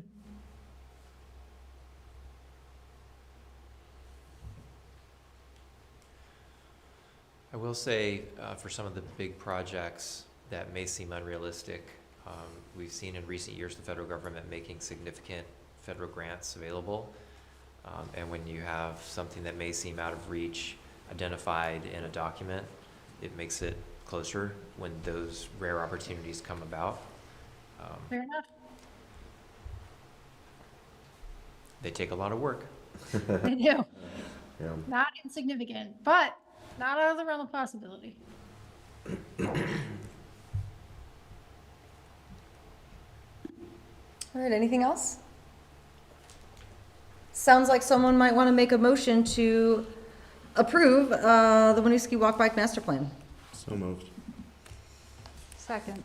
Motion by Thomas, second by Aurora. All those in favor, please say aye. Aye. Thank you so much, and thank you for sticking around. Thank you very much. Appreciate it. Please feel free to exit rapidly. Thank you all very much. Okay, thank you. It is 7:38. I'm going to call a 5-minute recess to reconvene at 7:42. We are meeting back to order. We're on item F, Green Mountain Transit presentation. This is just a discussion item. Elaine, do you need to do any introduction? Welcome. What if I want an introduction? No. Hi, So, good evening, everybody. I'm Clay Clark, the General Manager for Green Mountain Transit. And I do want to start off by thanking Elaine for the great read-ahead that she included with the agenda. Really helps sort of set the stage for us. And we have on the line my phone a friend in case we get some technical questions.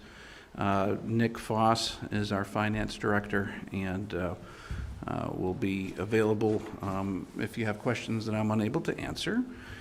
And I want to start off by just reminding folks that GMT is a municipality of municipalities, and so we are comprised of or managed by a board of commissioners that are selected by the different municipalities that are part of our organization. And Austin Davis, who is Winooski's rep, is the chair, and so I work with Austin as my boss pretty much daily, and he does a ton of volunteer work on Winooski's and GMT's behalf, so super appreciate that. He made the unfortunate decision to procreate, so he's tied up with baby rearing, which I don't know why anyone would do that, but that is his poor life decision. Thinking first about our ridership, I like to start with ridership because that's, you know, the service that we provide, and I like to keep things rooted in that. And so coming through Winooski is one of our most populated routes, which is the number 2. And last year we moved 417,000 riders on the number 2. And then of course there's the number 9, which connects Winooski to the downtown transit center. And there was 170,000 riders on the number 9 last year. And the thing that I want to bring up when it comes to the number 9 is that overall we have rebounded our ridership from the pandemic, but number 9 has like rebounded and grown, and it's actually a 43% increase in ridership on the number 9 since the pre-pandemic. So really happy to see that is a service that continues to be popular and is growing in usage. So getting to the unfun part, we're talking a little bit about money. Overall, the GMT urban operations takes roughly $20 million a year to operate, and it provides roughly 2 million rides a year. So the very simple basic math is it's about $10 per ride is the overall cost. Looking at that $20 million, 3.6 million comes from municipalities, and so that's a little under 20%. And 2.6 of that comes from Burlington and South Burlington, and so with the remaining million distributed across the other municipalities. So looking at the assessment for Winooski, there's an overall 9% increase to $248,000 this year. That is certainly higher than we would like, and we recognize the impact that this has on the community. And I'm going to walk you through a little bit of how we got to that. So the fixed route assessment, which is for the portion of number 2 and number 9 that's in Winooski, that comes to about $132,000 of that assessment. And that increased by 8.1% over the previous year. Usually our fixed route assessments are increased by 3 or 4% as just a flat increase, and then our board every few years will do a true-up exercise to get us to the costs, and so that's why you see a higher increase in this year. And the larger increase was for paratransit assessment, so anyone who is living within 3/4 of a mile of a fixed route, which probably is 100% of Winooski would be my guess.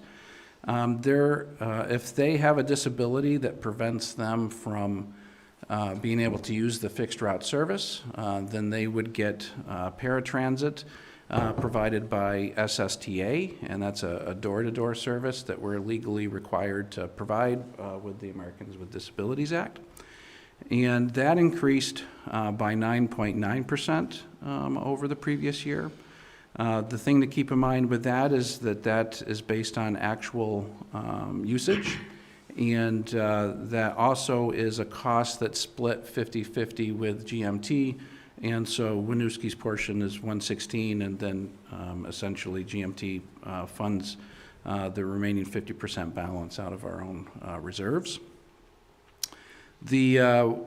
Overall, the paratransit program saw over 20% growth system-wide last year, and so even though it's a 9.9% increase for Winooski, Williston had a 55% increase in 1 year for their paratransit, and so this is a program where if individuals use the service frequently and they move from community to community, it really can cause the assessment to go up or down sharply.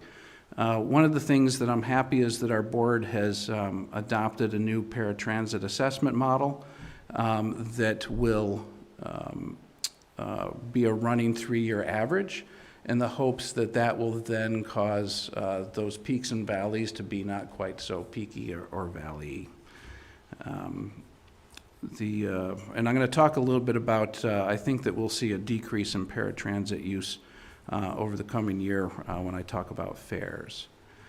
So thinking about the things that worry me as general manager for Green Mountain Transit, I'm sure you'll be shocked to know that it's people and money. And so first, labor pressures.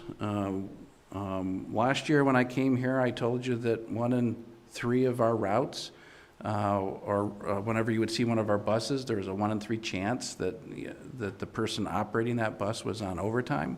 We're now down to almost 1 in 4, so we've made some progress, but still, obviously, overtime is a big challenge with our cost containment, especially because we still have to rely a lot on forcing in order to have to keep our service reliable.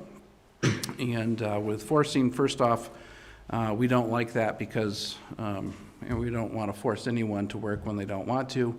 But then there's also a double time, so it makes it even more expensive than just normal overtime. And so labor pressure, the lack of CDL drivers is definitely a long-term threat to us being able to maintain the level of service that we currently have. The other long-term threat is the fiscal pressures.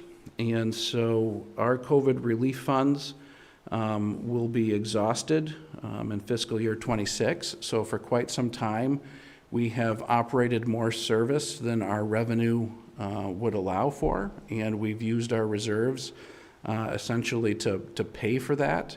And we're going to run out of funds at the beginning of fiscal year 26, or run out of reserve funds in the beginning of fiscal year 26. And, fiscal year 26 is the budget that we will, be giving you a draft assessment of in November. So it seems like it's long away, but it's really just, 9 months away from having to have that budget in place. So one of the things that you're going to see is that, in the coming months, we're going to be talking a lot about the service reductions that we would have to go through if we don't have other revenue identified for us from the state of Vermont.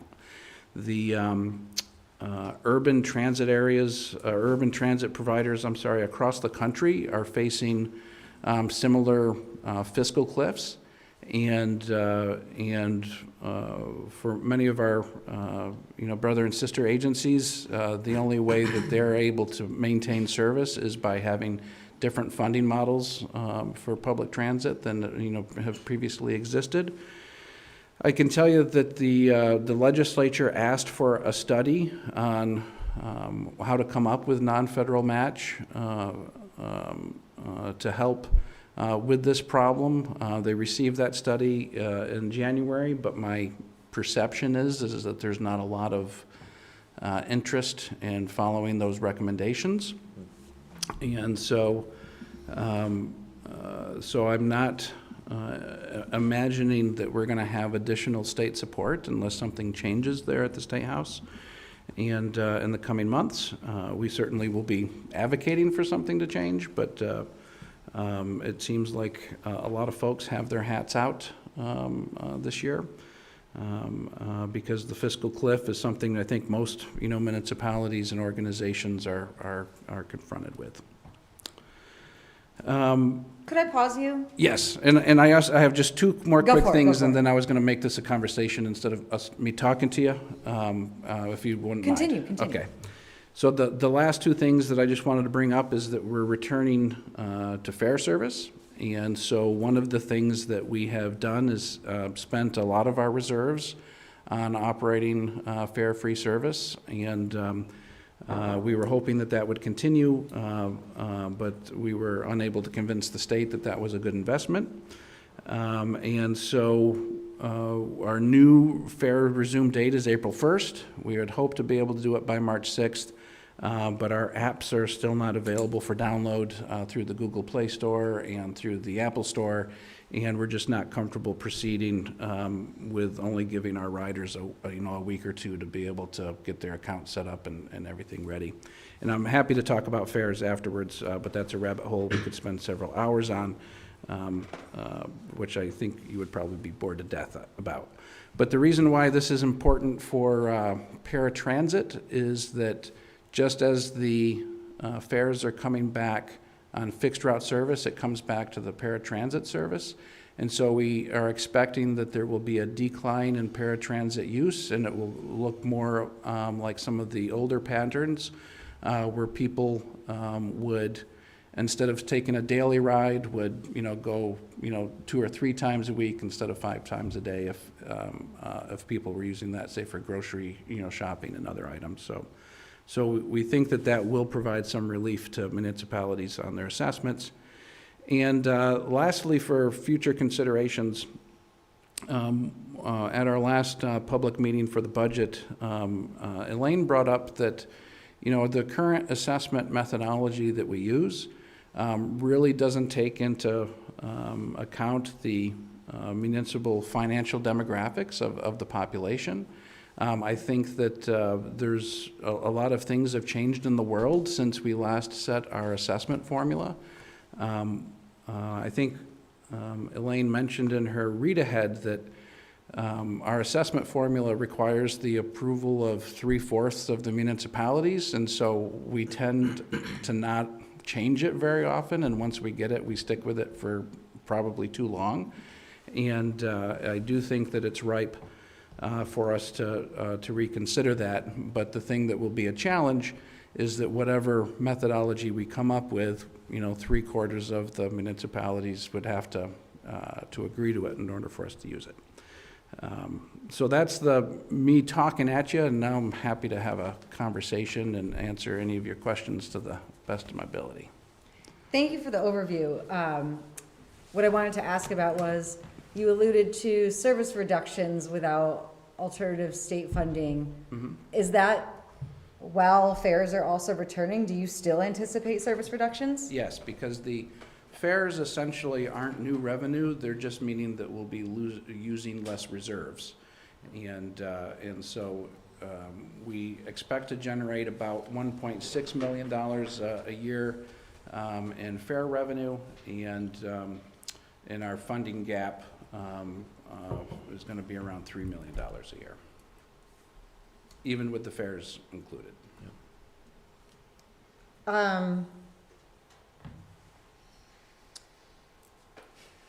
The gap I'm wondering about is like pre-federal COVID funding. Mm-hmm. Was this gap there, or like why is it now not sustainable to have the same service that we had? So I can tell you that in 2020, GMT started the process of service reductions because we were almost in the same situation. And ironically, the pandemic and the COVID relief funds bailed out our financial situation to the point that we were able to maintain service levels and use those funds. And in hindsight, we probably should have continued with those reductions, but the benefit has been that for 4 years we've had the extra service, and that there's been no financial barriers to that service. And so the cost of that now is that we're going to have to either find new funds or really have a radical rethinking of our system, because the thing that worries me is that it's a $20 million operation with a $3 million funding gap. And so that's, roughly 15%.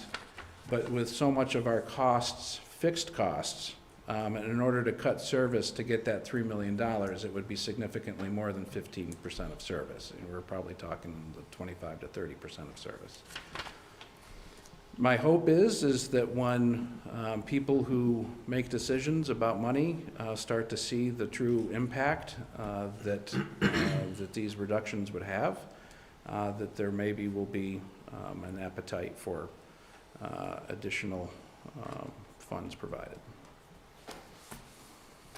And what's your timeline for kind of doing that work or publicly sharing more details? So we're going to set up a meeting with municipalities and local legislators in March, and we we're essentially doing the coffee talk at the State House, where you take over the cafeteria's coffee room, where we'll have all of the boards up that show what the service reductions would look like.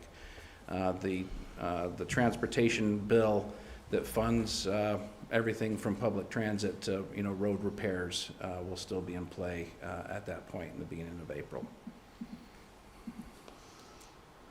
I have to say, as we have just finished our own budget process, completely understand the restraints of finances. The service cuts, however, are concerning. Is one thing that I hear from folks all the time is that the Winooski bus routes are always very full. Yes. To the point of being uncomfortable, Mm-hmm. or not allowing for all types of folks to get onto the bus. So Yes. I'm assuming that we'll either see a drop in rider share of people no longer using it, or Yes. just even more crowded buses and more folks waiting. Yes. Are the reductions that you're going to be doing equal across the board, or will you look at routes like the ones that we have in Winooski and see how popular they are and do less cuts for a route like that? So the board is going to be establishing the criteria that they'll use. I don't want to, prejudge what they're going to come up with, but I would be shocked if it was not some sort of combination of cost per rider, and that would then mean that the most heavily used routes would be sort of the most protected. Okay. The bad news is that I think that a lot of our commuter routes that are very sparsely used, there's a good chance that those would be, significantly reduced or even eliminated.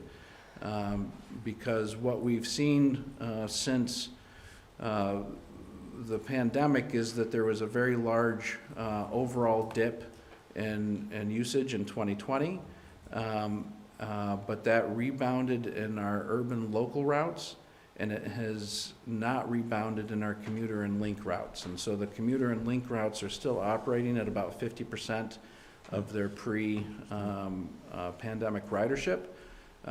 We believe that that's largely in part to the rise of telework, and that a lot of folks are just not needing to make those trips as often or at all.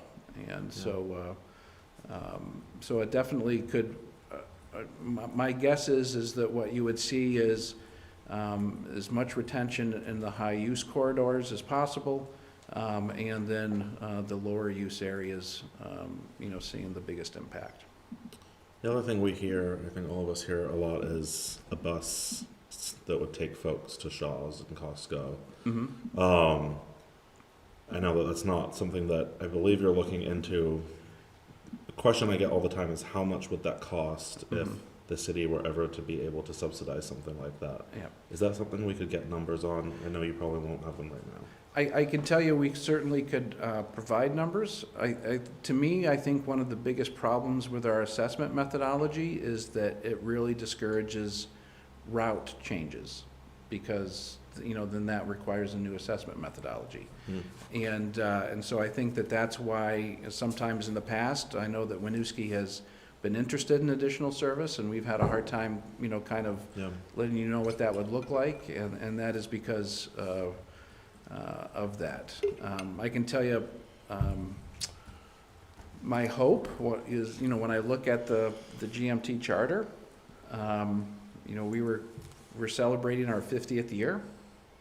I think our charter probably needs an update, and certainly one of the things that I feel like I'm running a stodgy, bus organization, because we, have, systems that are, kind of set up that way. And I think especially when we're looking at the need to be somewhat nimble based on funding realities, I think that's really hamstringing us. Okay. I appreciate that. Thank you. Yeah. Did you say that the municipal share of the operating costs is like 20%? Yeah, a little under. Yeah, so we're already spending 140,000 a year?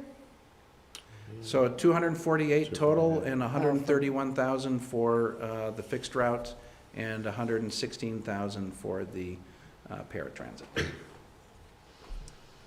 I would extrapolate that it would be incredibly expensive for us to pay for a full route. I'm not assuming we'd be able to. The question has come up so many times, and I recently posed the question to Elaine, that, folks keep hearing that we can't do it and just want to know how much it would cost. And I think if we had a number that was unreachable, we could at least relay that to people, or come up with plans. One of the things that also makes it challenging is that it depends on what particular programs are available for a particular year. So for example, if there's a federal program called CMAQ funding, and that offers a 20-80 split, so that it's 80% paid by the feds, 20% by the local.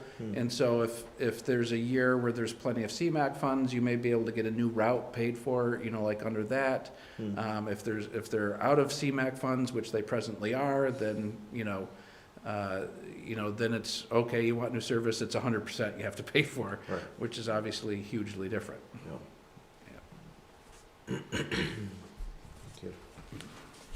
That's just for that year, or is it somehow ongoing? Usually CMAQ lasts 3 years. 3 years, okay. Yeah. Yeah, so to Thomas's point, just having a number, because that's not what people are asking for, 3-year bus routes. Yes. Rough ballpark number is Yes. fine. Yeah, you don't have to put. We are not requesting deep analysis.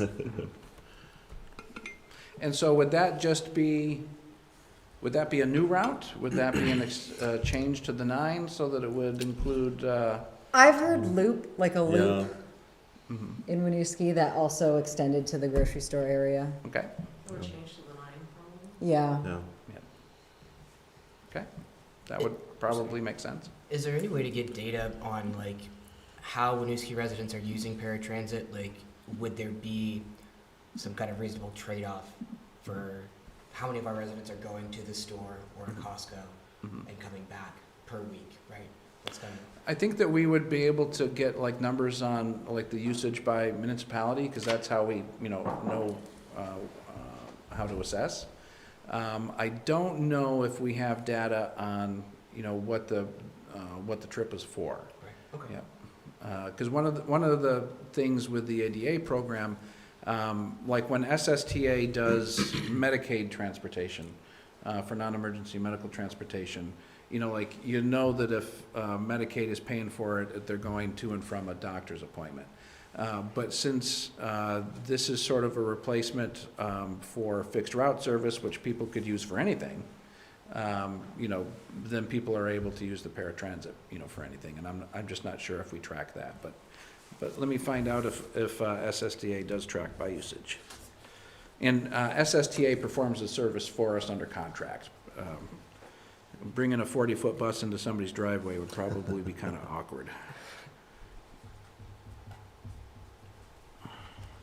Yeah. I don't love the idea that we would see reduced numbers by making things less accessible, which is what the fairs are gonna do.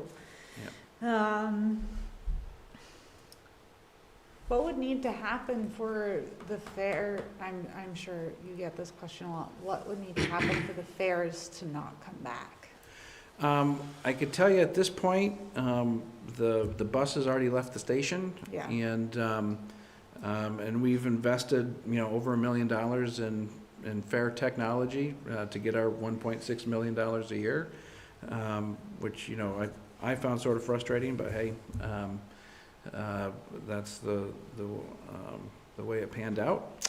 I think that frankly, I just don't see it happening, considering our urban areas going over a fiscal cliff in '26.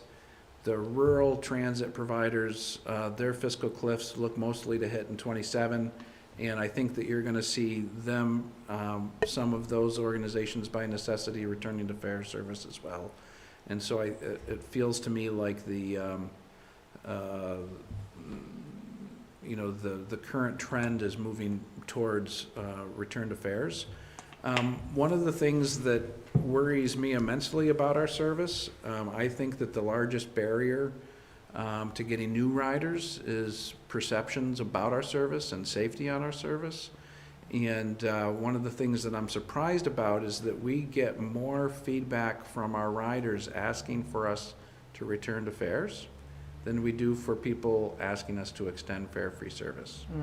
And part of that is a perception that some riders have, that people are using our buses, to get out of the weather, to be sheltered during the winter, and that there's an overall sense, whether accurate or not, that I think that a lot of our riders have a sense that fare-free service has not made the service, better for them. Yeah, that's what I'm seeing with our data is that you're telling us that we have a 40% increase, which sounds like Winooski residents, the fare was a huge barrier. And I have, concerns about how other municipalities may view our residents, which is not fair. But I don't know. I know that, I guess more for the council and thinking about how do we advocate for what's best for our residents. Because fare reductions, like there's currently, if you go to the 2, if you go on an Amtrak ride and you get in late at night, there is no 2 on Sundays, which is ridiculous. So you can't use that one piece of public transit to get to the other piece. And again, not putting blame on- understood. just Understood. just pointing out that there are these already huge gaps. And I know, like, I've run into trouble using the bus, and then, at a certain point in the evening, suddenly it's an hour plus between either the 2 or the 9 coming back here. And again, thinking about the safety concerns, weather concerns, like that's not great in our cold winters, or for some of our younger riders who need to get home. I don't know.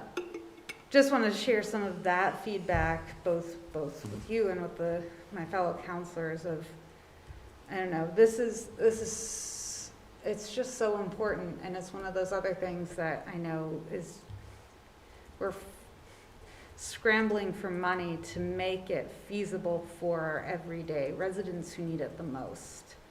And it really is something that it seems like we need the feds, the state, but maybe even more so the feds, to pay attention to, especially in Vermont, especially with our residents, our new American residents who are coming in and might not have access to a car for a long time. Like, it's so key to how Winooski functions. And I appreciate that it sounds like the ridership will be taken into account with potential reductions, but to me, this is a huge area for us to advocate for, especially as well, thinking about just safety in general. We have the buses from the school now, which I think are huge, but there's still sometimes gaps in that, like after school activities and stuff like that. And our students don't, unlike the Burlington students, because I think the Burlington School District pays into GMT, or the city covers them, our students don't get to ride the bus for free. So students that are commuting into Winooski or out of Winooski, as well as those just within Winooski itself, that can be really challenging. Like I remember seeing a family that would get on the bus over here, and then they get off to get back on the 9 because it's not a circulator.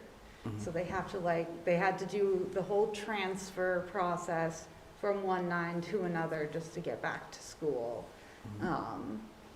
So I think, and that was when fares were in place. So I think the little machine was very confused about doing a transfer from a 9 to a 9. I don't know. It's just a huge area for concern that I think will continue to come up. And I think what we're hearing from some of the Burlington Bridge conversations are people wanting to see those alternatives to cars being the more accessible, easier option. And how do we make that possible too? No doubt.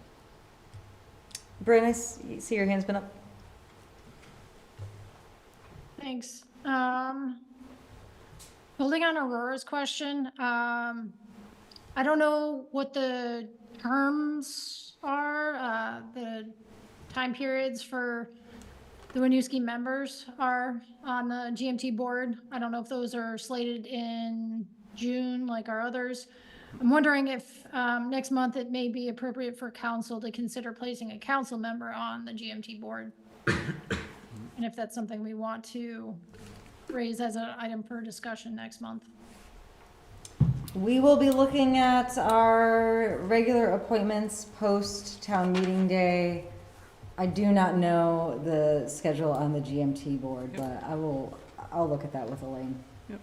And I do know that Austin's term as president will end at the end of this year, and I don't know if he's planning on staying with us or departing there. And obviously, if his term expires, he would need to be reappointed by Al. End of fiscal year or end of calendar year? Sorry. They are fiscal years, my understanding, that they all run July 1st to June 30th. Right, and there are 3-year terms. Yeah. One thing, sorry, Bryn, to jump on that really quickly. Honestly, it's always been very interesting to me to potentially look into serving on this board because I have used this in a lot of different ways. However, at least previously, the board meetings were not accessible by bus. So, which I think is, you know, who's on the board, and that's not necessarily, I think we have a really great Winooski rep, and we have no control over what the other cities do. But that's always something that struck me, at least in the past, is that these meetings weren't either accessible or easily accessible for someone who was riding the bus. I think with Zoom, that's probably helped, but. Yes. Zoom has definitely helped. I can tell you that GMT headquarters is on the number 5. Yeah. And so that's where our in-person meetings are now. I'm not sure if we're at a different location before. But, you know, the number 5 is half-hour service, so it's not, you know, always convenient. And I do know that a lot of municipalities send select board or city council, you know, members to be their rep on the commission. What I've seen both that good and bad, because it also tends to be that you know, the people who are the most active and capable tend to also then be the most overstretched. And so the challenge that sometimes happens with GMT is that for whatever reason, our history has been that all of our board meetings are during the workday.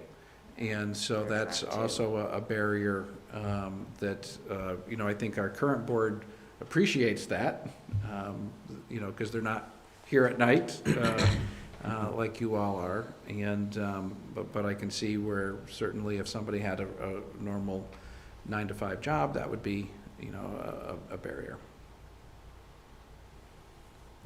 Yeah, I think previously they were kind of before the workday, and thus it was really, really hard for the bus schedule to align.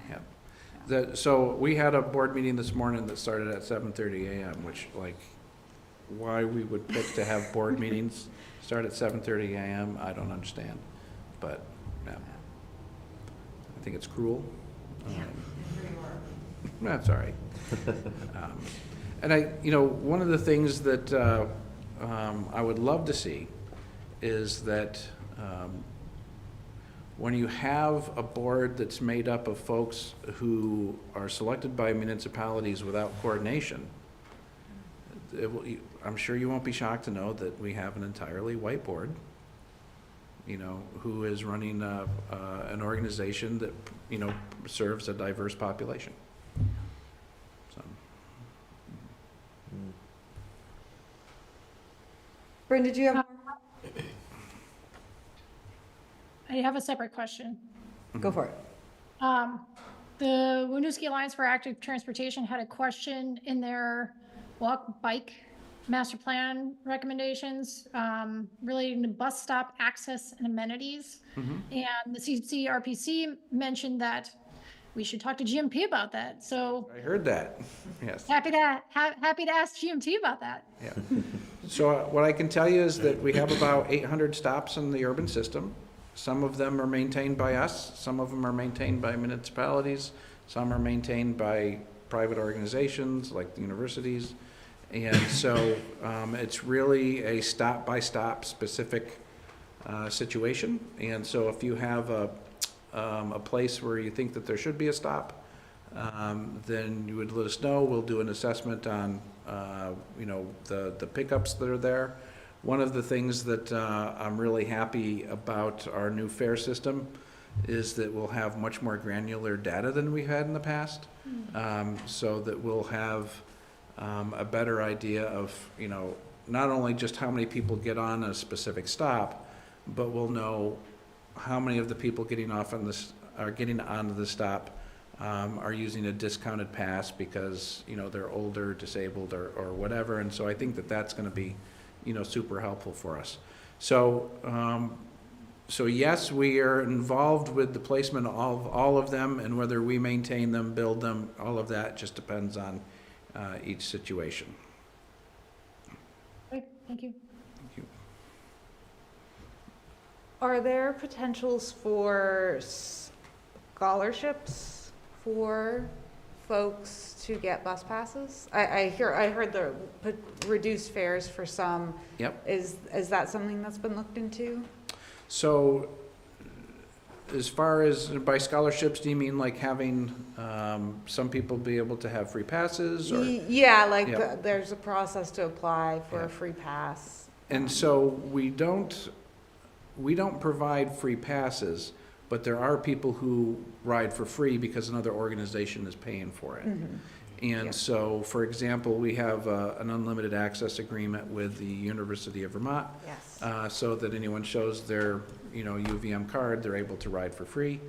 And one of the things that's also nice about this fare system is that because it's account-based, we're able to establish partnerships with employers and schools in a much easier way, so that say that you have a new employer that comes into Winooski and they want to pay for their employees to be able to have free transit, we would actually set up a separate portal to our fare system where they would be able to manage the fare payment for all of their employees and within that system. And so that is something that we're going to be, right now we're just focused on getting the things on the bus and working and people being able to, come in and pay. And then once that gets, where it needs to be reliably, then we'll, expand there.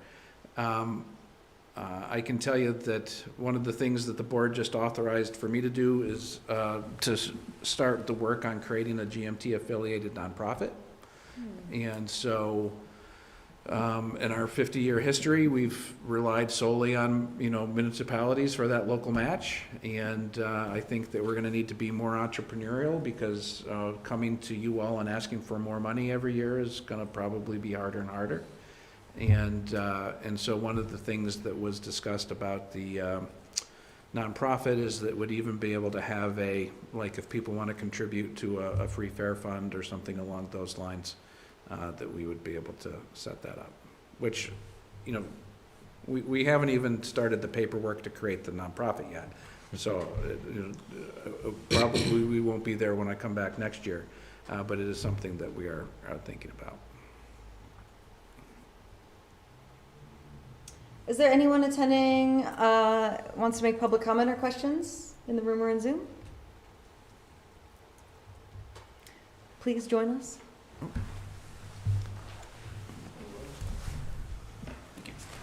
I hate to do it, but I have kind of two questions. Maybe they'll play into each other. My first question, let me see, being how do you feel or how do you see, obviously you mentioned that at the moment, I think you said 1/3 or 2/3 of current drivers are already doing overtime.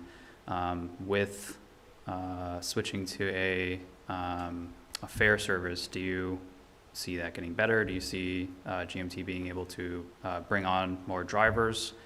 And then I think my second question, let me see, it actually might have already gotten answered. Drivers, I think that's kind of it for now, actually. Sure. Yep. So let me talk about what we're doing to help with getting new drivers. Let me talk about what we're doing to get new drivers. When I arrived last year, we kind of had a absurd practice that was set in our union contract, where for the first year, a driver that came to us, even if they already had a CDL, would work at a significantly reduced rate than the other drivers for their first year. And so when I got here, we would ask somebody who already had a CDL to work $21.50 an hour, to drive a bus. And with the folks that are already here, making $6 an hour, more. And so, one of the things that we did was did the unusual step of opening up our contract, mid-contract cycle, to convince the membership that that rate should be, the full rate should be from day one. One of the things that kind of surprised me about GMT is that when somebody turned 1 year, they would get the full rate, and they would be at that rate whether they were at 1 year or 30 years. And so it didn't go up, which no place else has been like that. And so, as you can imagine, there was some friction about, well, I had to go through my year of reduced wages. Why should new folks have something different? But we did some negotiating with them. We gave them a Christmas bonus, and they agreed to that change. And that's why we've gone from about 1 and 3 routes being covered, being covered by somebody on overtime to 1 and 4. And we're also negotiating with them on the next 3-year contract, which, it's in a public meeting, I can't really say what I expect the rate to be while we're negotiating, but it's going to be a pretty attractive rate. So my hope is that that will get not just people that already have CDLs, but people who've never thought about driving a bus to realize, wow, I can make, $60-some odd thousand, $70,000 a year as a bus driver. And that's before overtime. And so, because really the most important thing when it comes to like employee satisfaction for our drivers is do they like people? And if they like people, man, they're gonna like being a bus driver. If you like driving but you don't like people, probably should drive a truck. And so I would like to have people that had never thought about our career, but just like the thought of driving around and picking up friends all day would be kind of cool. Just remembered my Oh. follow-up. Sure. My other question would be, I've heard of a determined fare rate. Maybe I misheard, but have you come up with a fare rate that will be proposed and starting April? Could you explain a little bit about why you chose that fare rate? Yes. I know you elaborated a little bit already about what it cost the average ride, but yeah. And so the fares rates in the system was set last year, and we went through a series of public meetings to get feedback on those. And first off, what we did was we simplified the fare structure. Previously, there had been different prices for local, commuter, and link. We've set them all at the same price.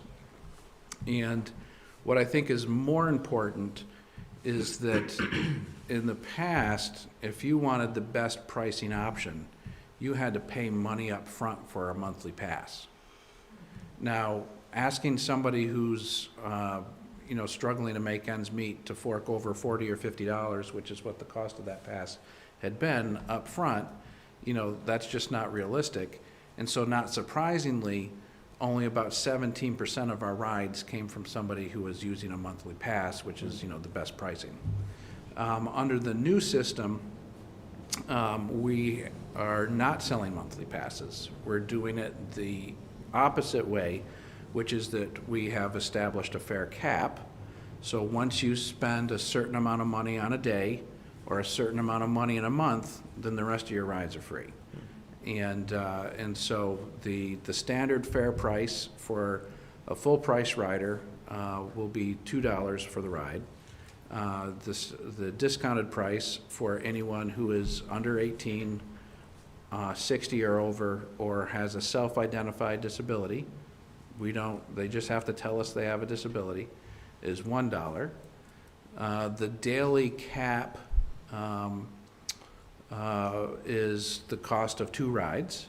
So if you're a $2 rider, then $4 is your daily cap. If you are a discounted rider, then $2 is your daily cap.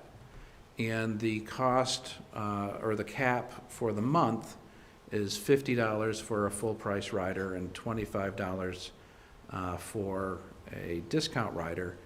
And so when you think that we sold $50 monthly passes in 2005.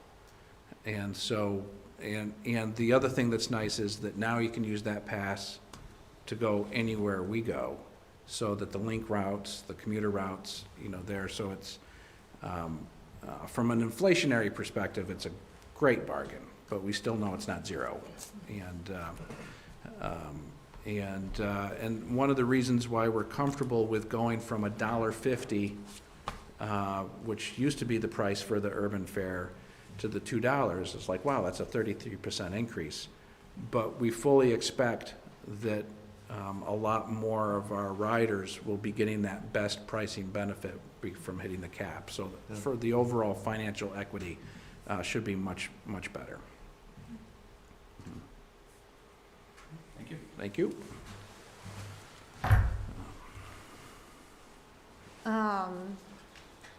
Going back to that second question, I do want to pause and say, I do appreciate all that you all are doing to try and make this as accessible as possible, given all the constraints, so I definitely want to recognize that.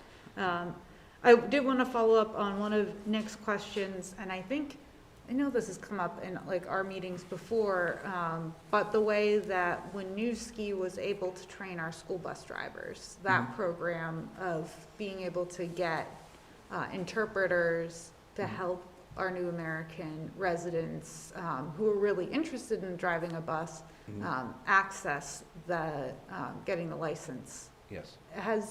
Does GMT do that, or have you looked into it? I can tell you we do that. We have, one of the things I love about GMT, it's the most diverse workforce that I've had the luck of being a part of since I moved to Vermont. We have, I would say, you know, a third to a half of our new drivers are new Americans. And so there definitely is a pathway. We will pay for people to get their CDL. And also thank you for reminding me that, and with our return to fares, on our website we have videos in 14 different languages on how to use the new fare system. And because we know that you know, we're serving a diverse clientele, and that those riders are sure to have questions. Thank you. Thank you. Well, thank you very much for coming in to share all of this with us. Please, I don't know, be on the lookout for the March event at the State House. Yes. See how we can help with the advocacy there. Yes. Oh, thank you so much. Good luck with the rest of your meeting, and have a good night. Thank you. Thank you. Okay, we'll welcome Eric back for item H, for discussion approval of proposed changes to Municipal Code Chapter 5 related to sidewalk use.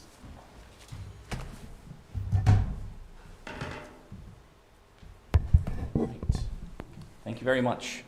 So just to clarify, primarily on for discussion, I think approval in this case would be for approving the setting of a public hearing. Since we have not had a hearing on this yet, you can't take formal action tonight. So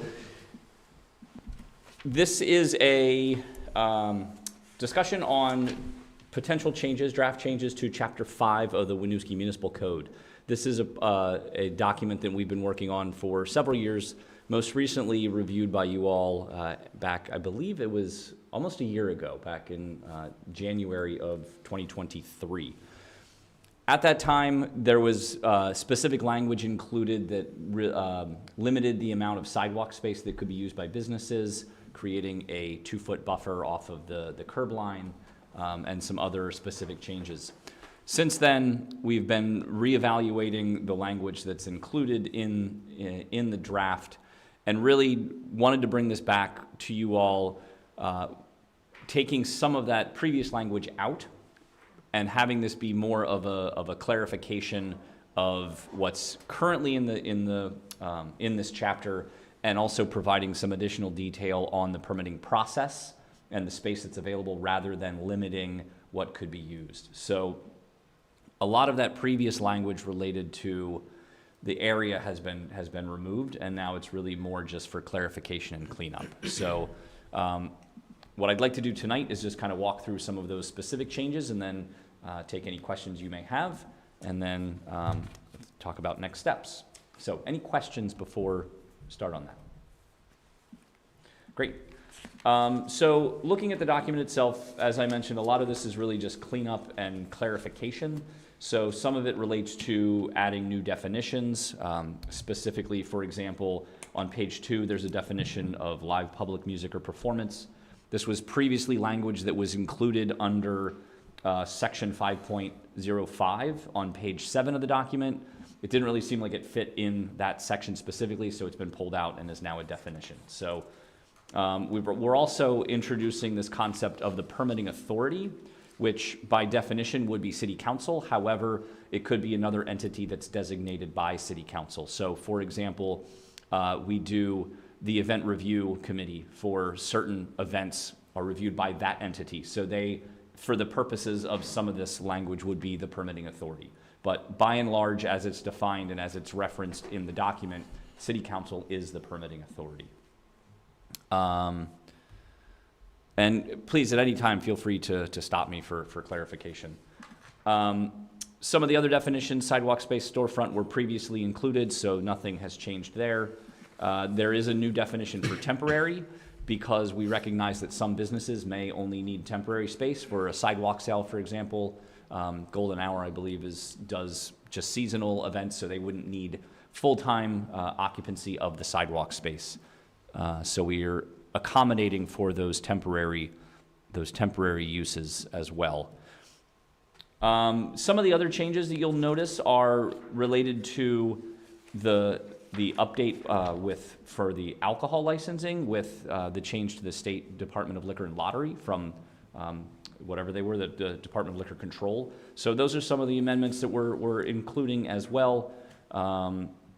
There's also some clarification on page 6, we're removing a redundancy in the revocation and suspension of liquor license. There was 2 different sections. One was revocation and suspension of liquor license, and then there was another section later on for, I think it was just revocation of a permit. So basically combining those 2 into one section completely. Some additional cleanup and clarity on page 7, again, deleting some of the redundancy or removing the language from some of these sections and providing more clarification in future sections. So, for example, under the large strikeout in the middle of page 7, most of that language has been incorporated later on in the document. So we're not losing it, we're just moving it to a more appropriate location. Probably where you're going to see the most new language, I should say, for this document, not necessarily new to what you've already reviewed, is under section 5.09 under sidewalk use permit. In here, we're adding some new some new language to clarify, for example, under section 509A2, that we have a duration of sidewalk use from April 1 to November 30th. However, there's new language added that would allow for an extension of that. So we do have a few businesses that do extend their hours for other events outside of that time frame. This would accommodate their permitting at the time of application, rather than having them come back in at a later date to resubmit for an update to their permit. That could all be handled at the initial time when they do their sidewalk permitting at the beginning of the year, or whenever they would do that application. Most of the other text here is the same as what it was previously. As I mentioned, we've deleted some of the text out of this section related to those specific sidewalk use areas. Again, just clarifying the designation of sidewalk space under section 5.10. what can be placed in the sidewalk space, how we're maintaining the clear spaces, etc. Section 5.11, we're adding in new language here to designate that when applications for sidewalk use can be received by the city, specifically not before January 1st of each calendar year. And that was done specifically more for, and Angela, I'll look to you for any clarification here, but really more from an accounting standpoint to make sure, because the sidewalk use permit fees go to downtown Winooski, we wanted to make sure that we could track when the money was coming in and when it was going back out, so we weren't overlapping fiscal years or calendar years to make sure that we were consistent in how that was being accounted for.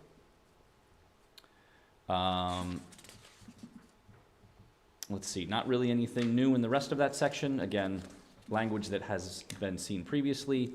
Under section 5.11.03, we're leaving in the language that requires the city be named as an additional insured, but we're removing the amount, the dollar amount that was previously included. So that could vary depending on the situation, but we're not specifying a dollar amount anymore in this instance.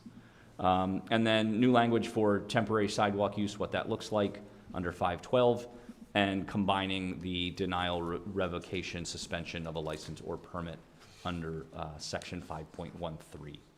So really what the intent of all this is really more to clean up this chapter and clarify some of the aspects of business usage, sidewalk usage, the temporariness of some of that usage as well, and take out some of those more limiting factors that were raised as concern by some of the business community. So that's really the intent here, is to kind of bring this back forward to clean this up and to make these changes as necessary for council. As a point of reference, if you are so inclined to set a public hearing, we did not list a specific date in the cover sheet, mostly because we want to be mindful of council's schedule, starting with after town meeting and when that actually is. So wanted to be mindful of that going forward. So did not add a specific date. And I guess, Lane, I would look to you for any guidance on the dates that might be available. So. Right, if you were ready for that, I'd ask if you wanted to decide today because the challenge is I'm going to be away, and so if it's the 18th, I'd plan to be remote, but I'll be in the Greenwich time zone. I also have issues. April. It would have to be in April. Okay. All right. The other thing I just want to back up to add is that staff does intend to continue to pursue the former plan. Yes. But that Thank you. At this stage, it's just clean up, and that we'll have another chance to discuss the other pieces. We haven't let go of that quite yet. All right, questions from council? Thank you for the walkthrough, Eric. Yes, thank you. Bryn? I think this is a big improvement, so thanks for the work that's gone into making these changes. Definitely feel like you've done a lot to respond to council requests as well as feedback from businesses. I have a question that I'm not even sure if it's in this chapter, but I'm just thinking about a situation where events come up, but like downtown Winooski may be the most appropriate person to apply for a permit for use of a particular space. Does this allow for that? So I guess it would depend. So in the example of Winooski Wednesdays, that is a review that goes through our event review process because they're generally using the Rotary Park. So this would overlap from the context of if they are selling alcohol for the entity that is serving that to be licensed. This section would cover the licensing of the entity serving the alcohol, but not the event that they're having, unless it meets the thresholds where it would come to council for your approval. So there's separate regulations that would dictate the event itself versus the licensing of the entities participating. And at those events, Winooski Wednesdays, sometimes there are other businesses that table and sell their products or services. Does this allow for that? It would. I don't think I believe again that is covered under the event review process rather than under this chapter specifically. This chapter is really more related to permanent businesses that are operating within the city. Okay, just want to make sure that nothing in this prohibits that other process. Not that I'm aware of, but I will double check to make sure that it will not. Okay. That's it for me. Eric, I know when we were starting this document, you had attended a downtown Winooski meeting, actually a couple downtown Winooski meetings to go over this. I didn't know, now that this is rounding up, if you were planning to attend another one. I know that public comment for that group can be difficult, since most of them, their businesses are at their busiest peaks when we're having our meetings. Right. Happy to attend additional meetings with downtown Winooski, absolutely. Great. I'll let Melissa know to reach out. You can give them a little summary about what's in here and what is not. And Melissa is aware that we are planning on still exploring the option of taking away the parking on Restaurant Row and changing up the fee structure for parking to kind of make up for that loss, and to see if they would be in support, because we understand from council's feedback that you wanted this to work for everyone as much as possible. So we would be continuing to pursue that with Melissa and the rest of the businesses downtown. Great. I think the only thing I have marked is just possibly clarifying the language on 5.10B, and that's on page 11. Which I think it says shall be illustrated on the application, which I assume means that a graphic would be included showing, and I just wonder if illustrated might not be clear enough. It's like something like illustration, picture, or I don't know. Yeah, that's a good point. I'll double check. So we do have a new application was developed for sidewalk use. So I'll double check the application itself to see if there's any clarity there to make sure that it's explicit what we're looking for in that section. But if not, make sure that the two are aligned. Sounds good. Yeah, I think as long as those are aligned, that'll help too. Yep, absolutely.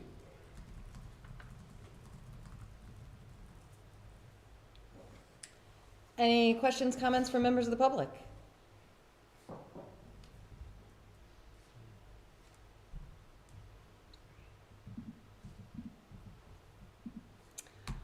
I like this update. Elaine, do you know what dates in April we plan? Even though we have not even approved a meeting schedule yet? Let's see, if I had my calendar in my office, I drew them out, but Should be the 1st and 15th, unless there's some kind of holiday. Right. Do you want to wait 1 minute and I'll go grab it? Yeah, that's fair. And I would also just, while Elaine is getting that, I would just remind council that because this is a municipal code update, it would need to be introduced formally by a member of council for the potential changes.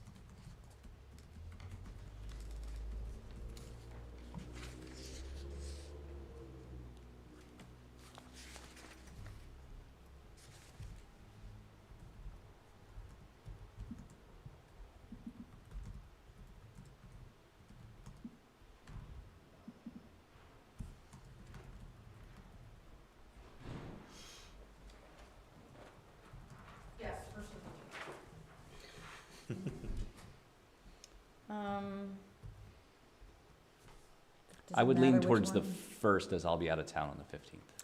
Perfect. If you're interested in my input on this one. I am. I would advise that you would be. Okay, so I never remember how to do this. Elaine, correct me if I'm doing it wrong. I am looking for a member of council to introduce changes to Municipal Code Chapter 5 for sidewalk use. So introduced. All right, what's the language? Just that he's introducing it. Yeah, it's very weird. That's all you need to do. Yeah. And so then I'm looking for a motion to set a public hearing for April 1st, including this language and ensuring alignment between 5.10.b and the application. So moved. Second? Did I miss something? No, I just wanted to clarify. It's sort of like when in the legislature there's a sponsor for a bill. It's kind of like that. Yeah. Okay, so I've got a motion by Charlie, a second by Aurora. All those in favor, please say aye. Aye. Motion carries. Public hearing set. Great, thank you all very much. Thank you. Thanks, Eric. Okay. On to item I. This is on for discussion approval, adopting fiscal year 2025 fund budgets and capital plans. And our next three items are kind of rote. We have to do them following the budget that we already adopted. Any other introduction from staff on that? Stan's House 852, only if you want us to. Can we lump them? Can we consent them? Do I have any questions, concerns on item I? No. Any questions from members of the public? Do I have a motion to approve adoption of fiscal year 2025 fund budgets and capital plans? So moved. Second. Motion by Bryn, second by Charlie. All those in favor, please say aye. Aye. Motion carries.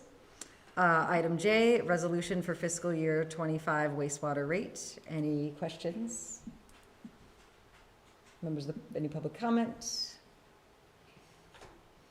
Do I have a motion to approve the resolution for fiscal year 25 wastewater rate?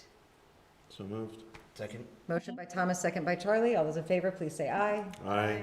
Motion carries. And K, resolution for fiscal year 25 water rate. Any questions from council? From members of the public? Do I have a motion to approve the fiscal year 25 water rate resolution? So moved. Second. Motion by Aurora, second by Charlie. All those in favor, please say aye. Aye. Motion carries. Thank you. That is the end of tonight's regular agenda. An executive session has been warned pursuant to state statute section 3133, the discussion of appointment or employment or evaluation of a public officer or employee. Find that this is a matter that would not be appropriate to discuss in public. I am looking for a motion to find that we should have this discussion in executive session. So moved. Second. Motion by Thomas, second by Charlie. All those in favor, please say aye. Aye. And now I am looking for a motion to enter into executive session, inviting City Manager Elaine Wong. So moved. Second. Motion by Charlie, second by Aurora. All those in favor, please say aye. Aye. Motion carries. So we're now going to go into executive session. This is the only topic that we will discuss. When we exit the executive session, it will be solely to adjourn the meeting. All right, we're going in the office? Yes.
Motion by Thomas, second by Charlie. All those in favor, please say aye. Aye. Motion carries at 9:02.